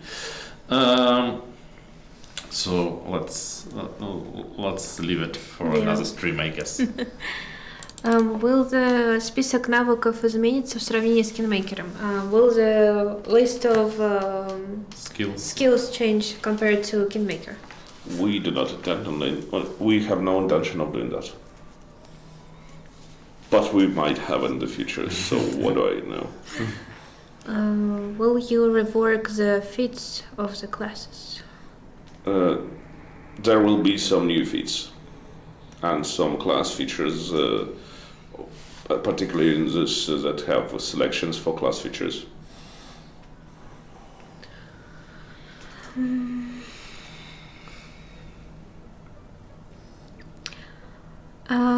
Koch from Twitch said he would love to voice for one of the characters in the game. Have you thought about it? We have thought about it.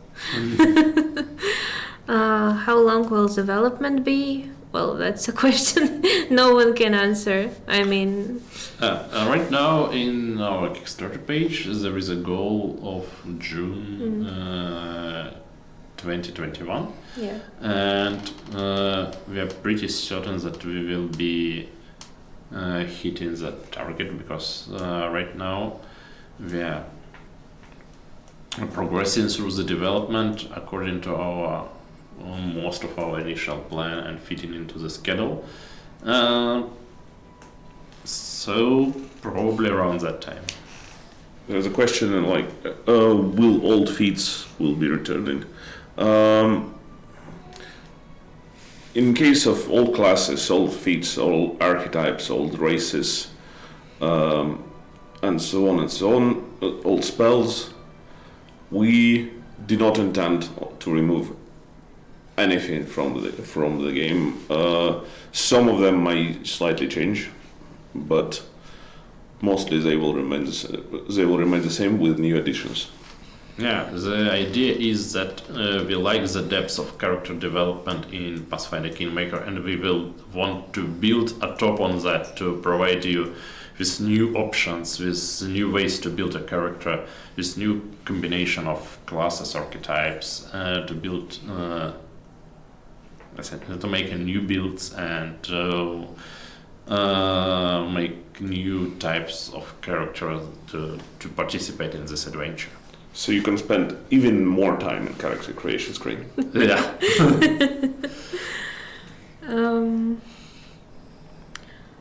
Have you considered traits from the Pathfinder tabletop? I guess there is a social goal just about that. I think so. We tried the Pathfinder 2nd edition, and we liked how it is working out. We didn't play a lot of games yet, but we are trying to find some time to continue playing the 2nd edition of Pathfinder. And when we finally get a feeling how this system works, how it works for us, we will be thinking about incorporating some of the ideas. But I want to stress that Wrath of the Righteous is based on the rules of 1st edition of the Pathfinder, and probably we will take some of the ideas and integrate it into that. I think the question was actually about 1st edition. About traits from 1st edition.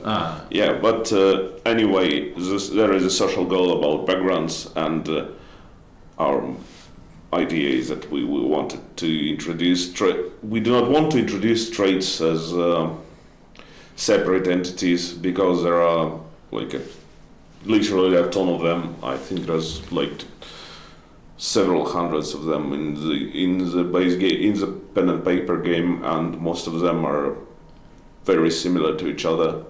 So we wanted to instead make backgrounds from Pathfinder 2nd edition, but since their backgrounds are very different from how our mechanics work, mechanical benefits will be very similar to traits from 1st edition. Yeah. 14 stars required for traits and backgrounds based on Pathfinder 2nd edition, so push those subscribe and share buttons. There is a Russian person really surprised that there was something else besides character creation in the game. Let's see. Will there be cutscenes for major events, or will everything be in-game like Pathfinder? All of our cutscenes are in-game, and some of the events are transpiring on the pages of the books, and you have a cool picture and a set of the description of the situation, and you're approaching this particular event as a storybook experience. Not that we are planning the cutscenes that are pre-rendered full motion video experiences.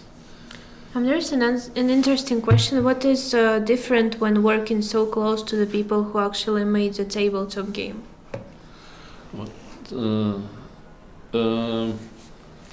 It's. I guess you're talking about pricing. I do understand. Yeah. It's really very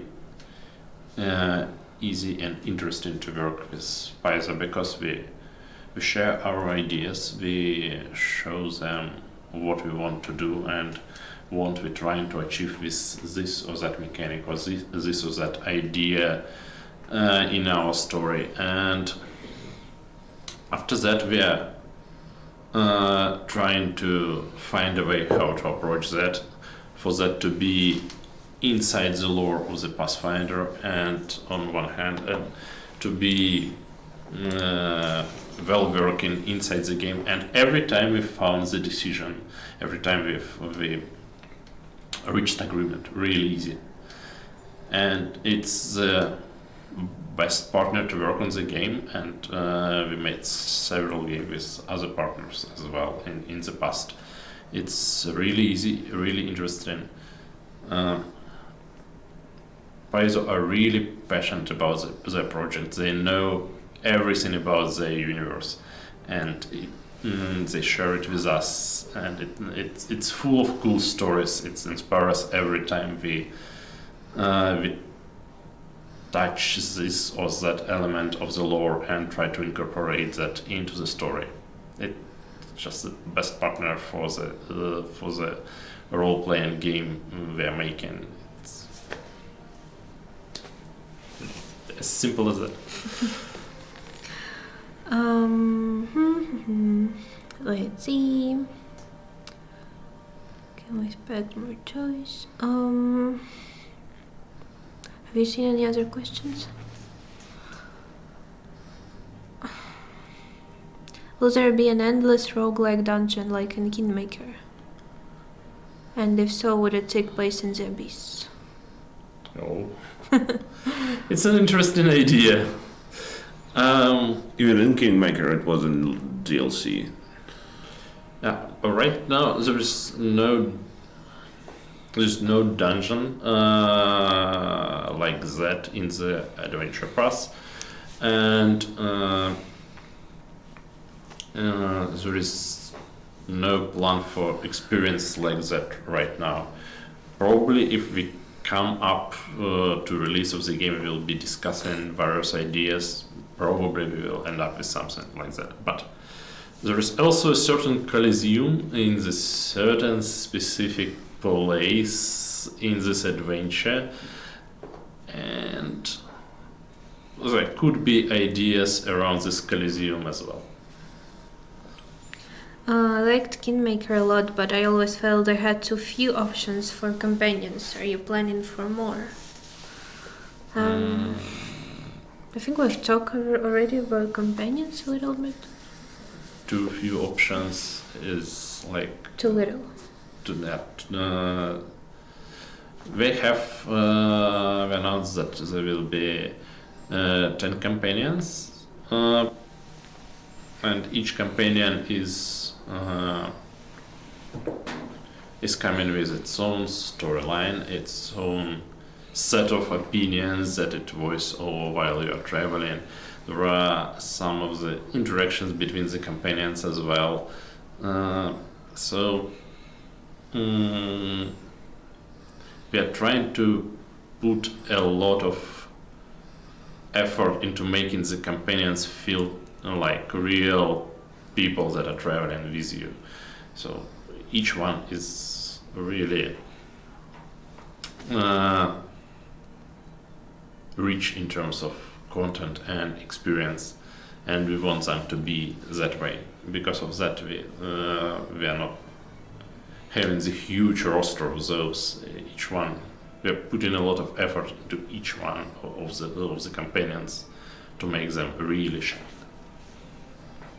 Yeah. Will there be an in-game character planner builder?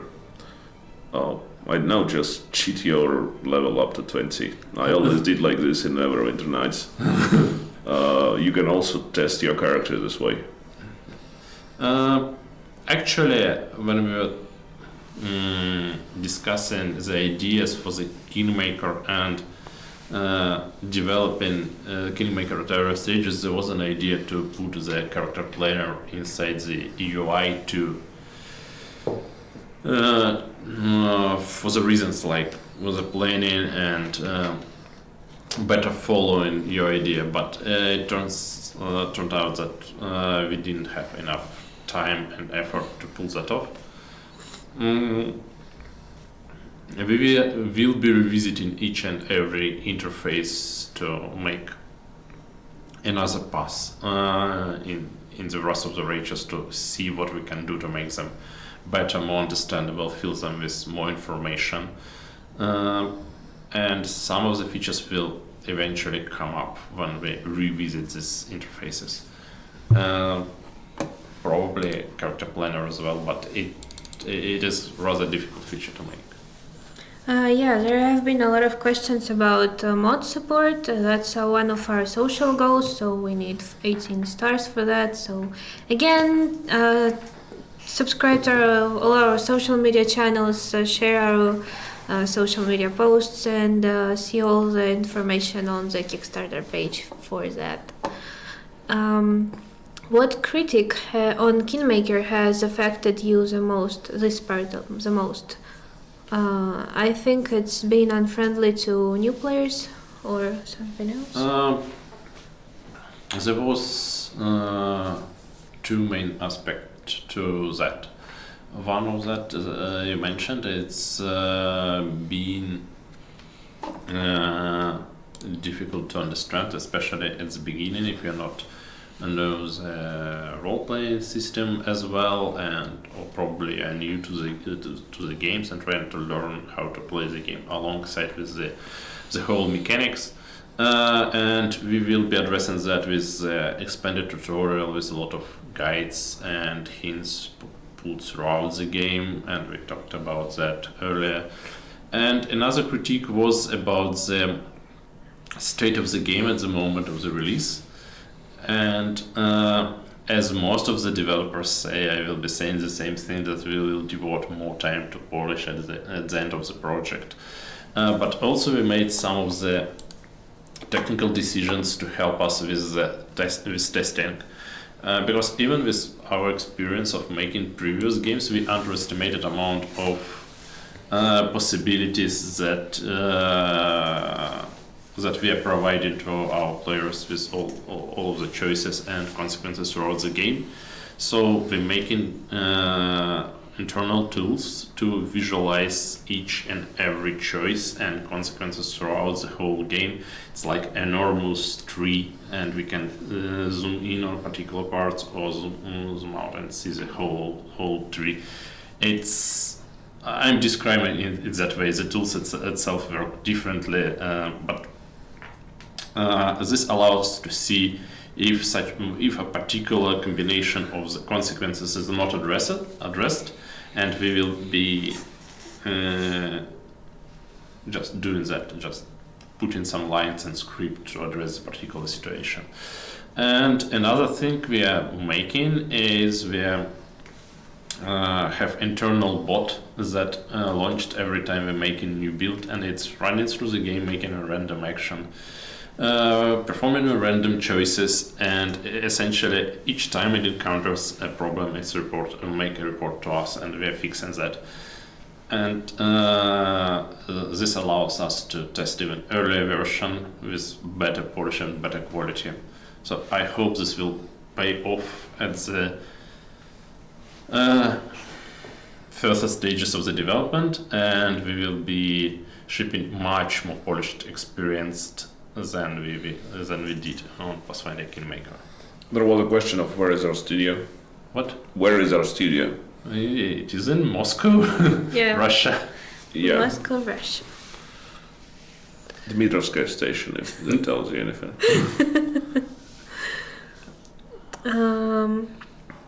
There was also a question about cameos from Kingmaker. That's also our social goal. So There was also a question of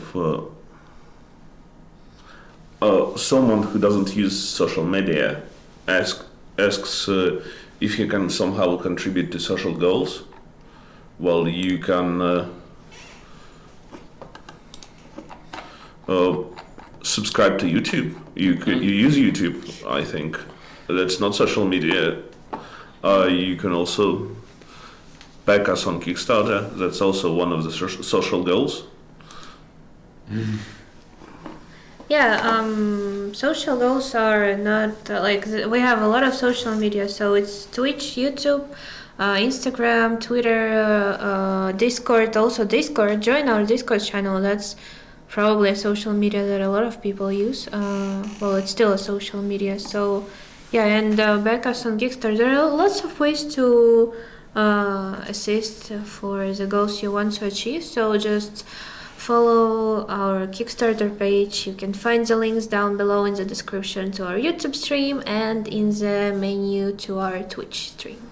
There was a question of will the weapon progression be improved? We are working on it. Some things, some parts of weapon progression were not exactly thought through in Kingmaker.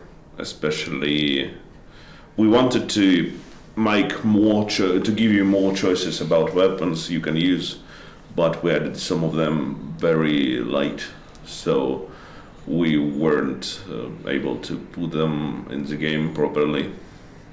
Some weapons were added in a hurry, so they were put into barrels with fish. This one particular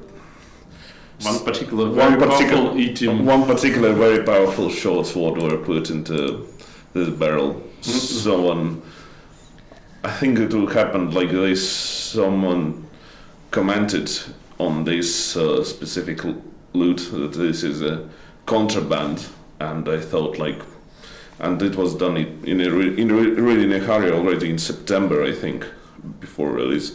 So I just read contraband, it must be something evil, and put an evil short sword there. And this contraband was in a barrel with a fish. So, as I noticed later in the game. And it probably was a contraband, but it was really, really pricey and powerful contraband. People that will look for this sword will probably not look for it in the barrel with fish. So that's quite an effective contraband. Знают ли разработчики русский? Не знаю. Абсолютно. На троечку, четверочку, так. Are there going to be options for creating your own magical items, either through normal feats or mythic legendary items options? More of a second one. We've already talked about the crafting and crafting in the game, and we will not be approaching it the same way that tabletop system rules for the crafting, but throughout one of the options is that throughout the crusade you will be receiving some artifacts of the previous crusade, and you will be having a very powerful magical forge inside. I will say you will be having a very powerful magical forge, and that could be used to strengthen or purify these artifacts and customize them a little bit to your liking. But it's also a work in progress, and I am saying that a lot throughout the stream. Can a lich create an undead army, or only can make undead companions? The mythic affects your choices in the crusade as well. So if you are becoming a lich, some of the options in your crusade will be hiring undead troops, or I will not say hiring, but making undead troops and using them as one of the armies.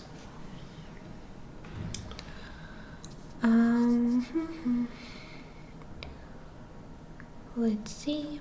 There is also a question about can they expect the game, when Kingmaker came out, it had a really ton of bugs. Can they expect the game to be more less buggy than Kingmaker was at the release? That's the question I answered about the state of the game and the critique we received. Yes, we're making a lot of efforts and some technical solutions as well. They're asking like about what particular sword it was. I think it was Owlslayer. If I remember it well, it was Owlslayer that was in a barrel with fish. Mm-hmm. Will there be a console release? We are not saying anything about other platforms rather than Windows currently. So, but stay tuned to our Kickstarter page and our social media. Aside from Azata, which other Mythic paths will have their own pet companion? I guess we can say that Lich can kinda... I would not call this a pet, more of an undead minion thing, but... You can think about it as a pet. Yes. If you like to install different teeth onto your pet. Or to parts. put bone wings parts. upon your pet. Then yes. But you probably then have a very strange relationship with your pet.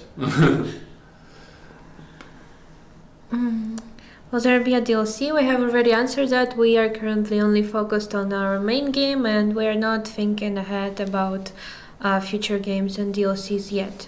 So yeah, we can't answer that yet. How did Paizo react to our modifications of the campaign? It's always a little bit strange to talk of the people's reaction in the... I don't know how to say it in English in this third voice. Indirectly, it's better to ask Paizo about the opinion, but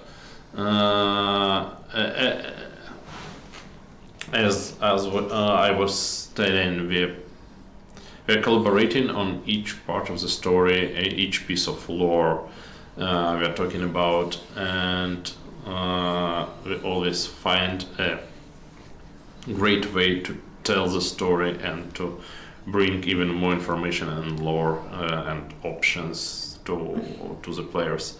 So I would like to say that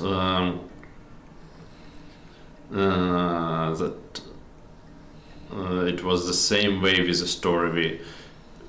We pitched our idea how we want to approach this and how we want to tweak and change it while telling the story, and most of the responses were really great and encouraging, and then we talked a bit about it and found even more interesting ideas how can we approach the story of particular companion or the story of particular mythic path, and you have very interesting conclusions to those stories.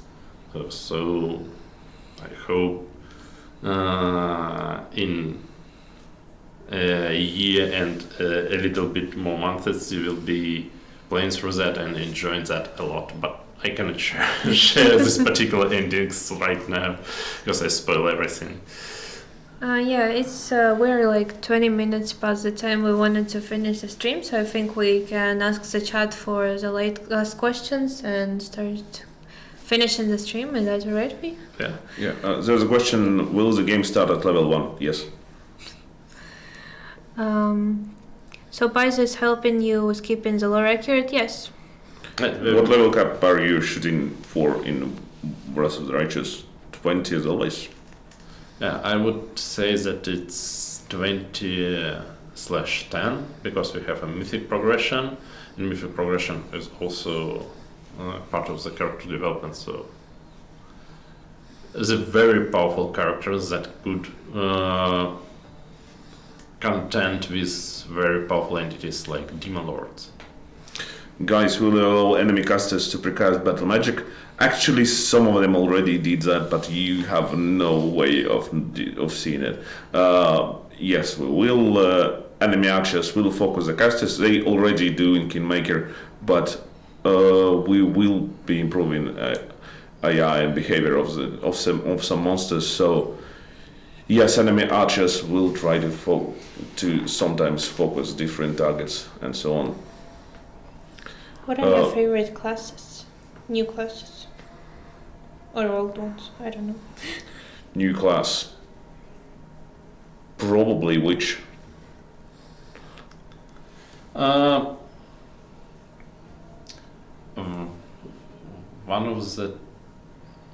of my favorite characters I played at the tabletop was Oracle. So Oracle for me. But I actually enjoy building quite a lot of characters, and I don't manage to find time to play all of the characters that I wanted to. But Oracle hit pretty close. Will there be tentacles? You're fighting the demons, and there is an abyss, so you can expect some of this stuff.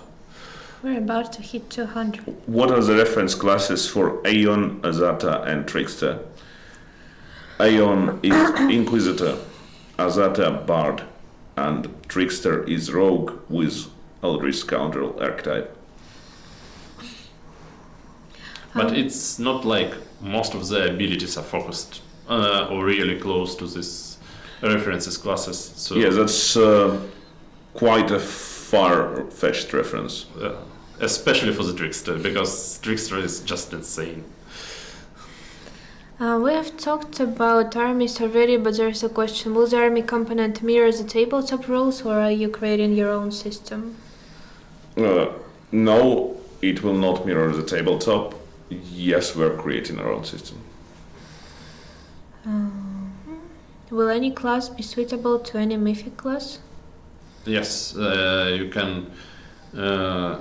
It's an additional layer, and as with all of the character development in Pathfinder, some of the combinations works better. Some of the combination requires some additional fine-tuning, like picking a particular archetype. But every combination is viable and playable. I think Demon Paladin might have some problems. It's mostly because of the alignment restrictions of Paladin. Will there be new spells? I think we have answered that. Yeah, there will be new spells, Yeah. especially for Mythic Pass. What else? Good luck with the new game and receive my support on Kickstarter. Thank you a lot. We are also about to hit 200k, so wow, thanks for that. Thanks a lot for that.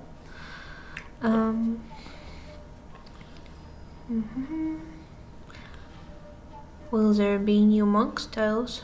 I think we... Yeah, a lot of new monsters. Can we talk to plants as druids? You can talk to plants in real life.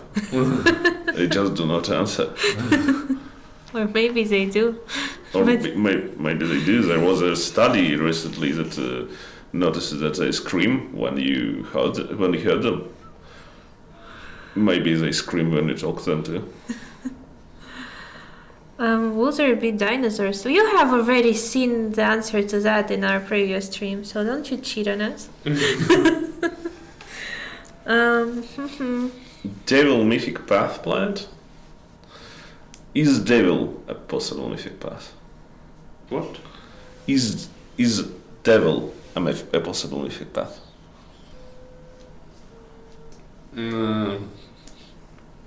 Let's say... we can neither confirm nor deny that. yeah, something like that.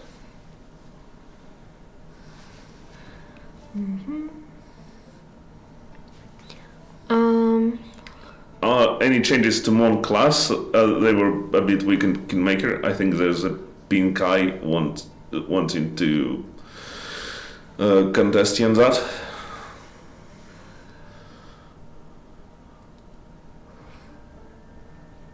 Will you guys show stretch goals only when it's fully funded?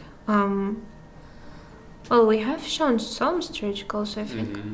I think we No? didn't. Oh. No, we didn't. But I mean, still, just follow our Kickstarter page. We will be throwing a lot of updates. So, yeah.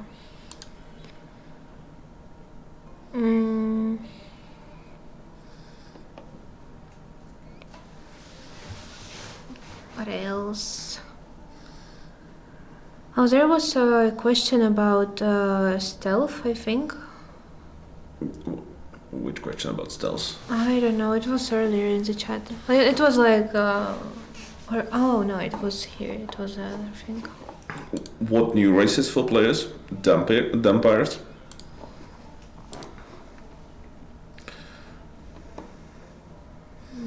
Or are they dampiers?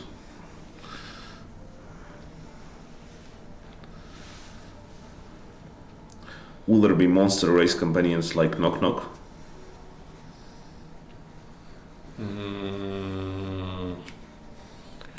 There are no companions like Knock Knock. Yeah, but if you're looking at our art that is present on the web page, there is a companion based on Sukubi, which is a demon, which is formally a monster, so answer to that will be yes, if we're speaking formally. I just wanted to say I really enjoyed Kingmaker and Instabacked Wrath of the Righteous. Good luck. Thank you a lot for that. Yeah, thank you. Now they're just asking to bring back Knock Knock. Will vampires be healed by positive energy or negative? Negative, of course, they're vampires.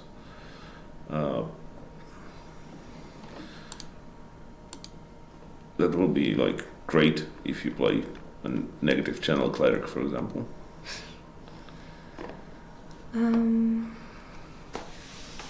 Will there be traits? We already answered that. If there will be traits, they will be part of backgrounds in social goals. How many years passed between Kingmaker and Wrath? Some.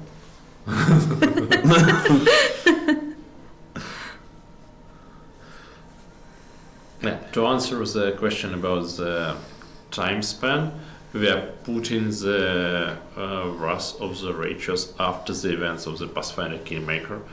Oh, I thought you meant in real life. In real life, you can count.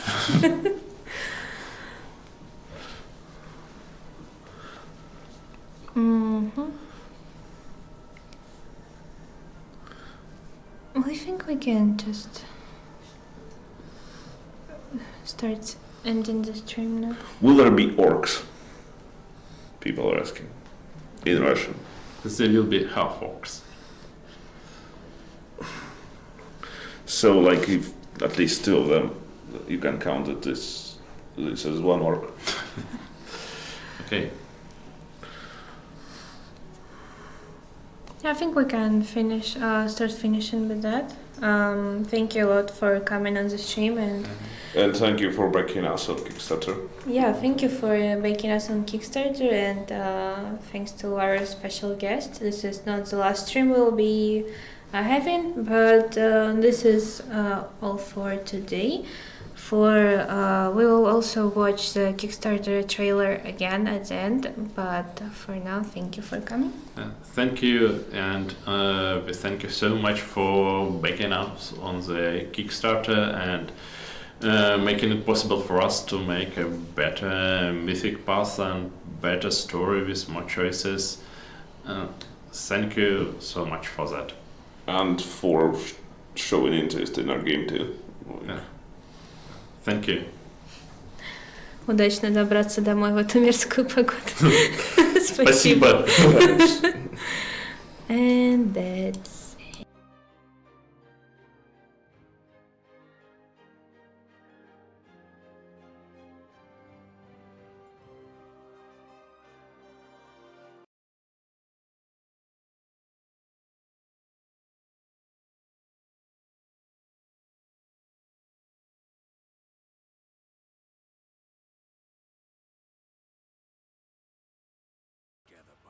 side.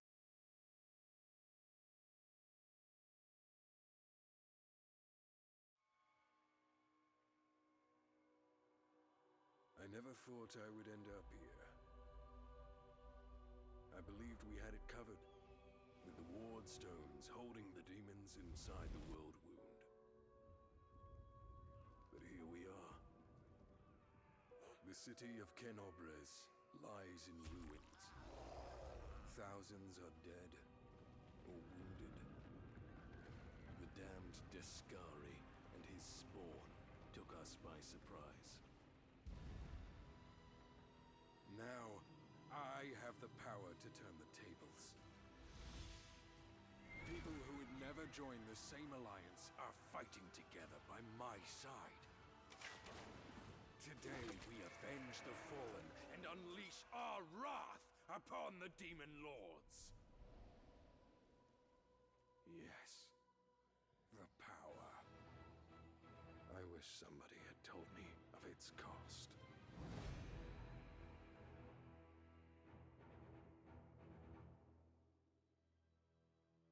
Hi, I'm Oleg, head of Owlcat Games.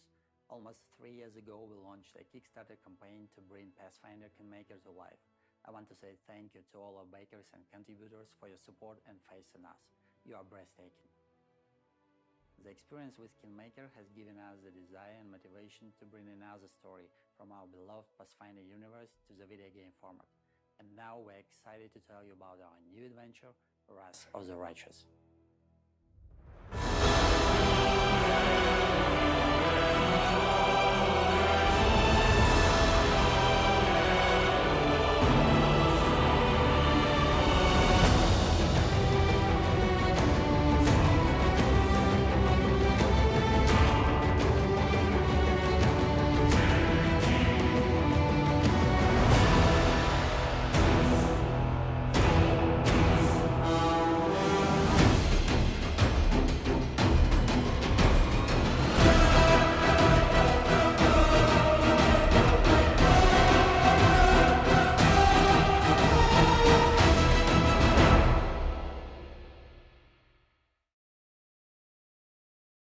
There are a lot of stories built around an idea of a battle against the demons. Most of them consist of cliches and stereotypes, with a hero finally defeating the ultimate evil. In our story, we want to take a look at such conflict from an unusual perspective. The goal is to take a glorious demon-slaying rampage, a deep, mature, sometimes even harrowing storyline with multitude of choices and outcomes. That makes Wrath of the Righteous the perfect adventure path to serve as a foundation for a game like this. To put it simply, we are taking the concept of a demonic invasion and building classical story-driven RPG around it.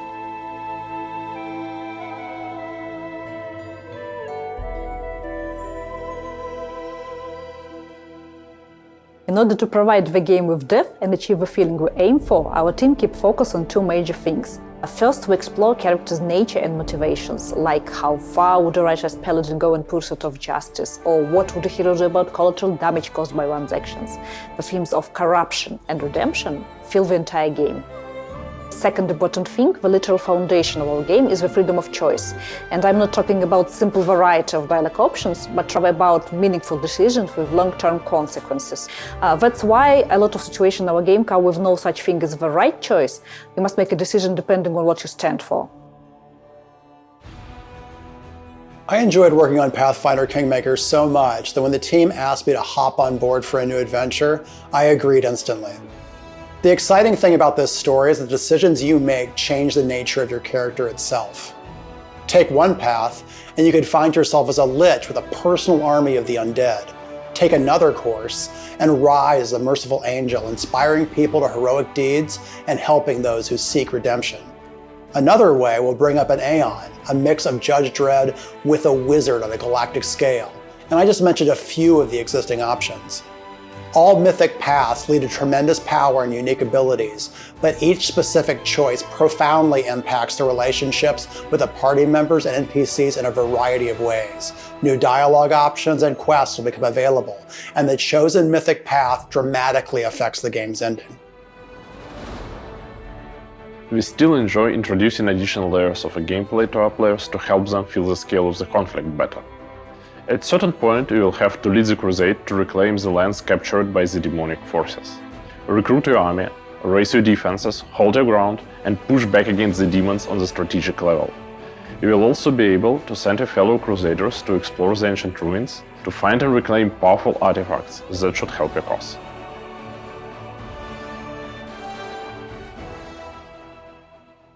We have a ton of ideas on how to make a role-playing experience that you can enjoy for hundreds of hours, and this is why we need your help. The game has reached the alpha stage of development and it can be completed on the budget we have. But we want to make this adventure as epic as it deserves to be, bring you the Mythic passes the way it should be done, and have enough time to reach a higher level of quality than we did with Kingmaker. It is only you who can make this happen. Every pledge means the game will progress in terms of scale, with more areas to explore, options to choose from, and passes to walk. With you backing us on Kickstarter, we have already made one great RPG. Let's do it again and create this new adventure together.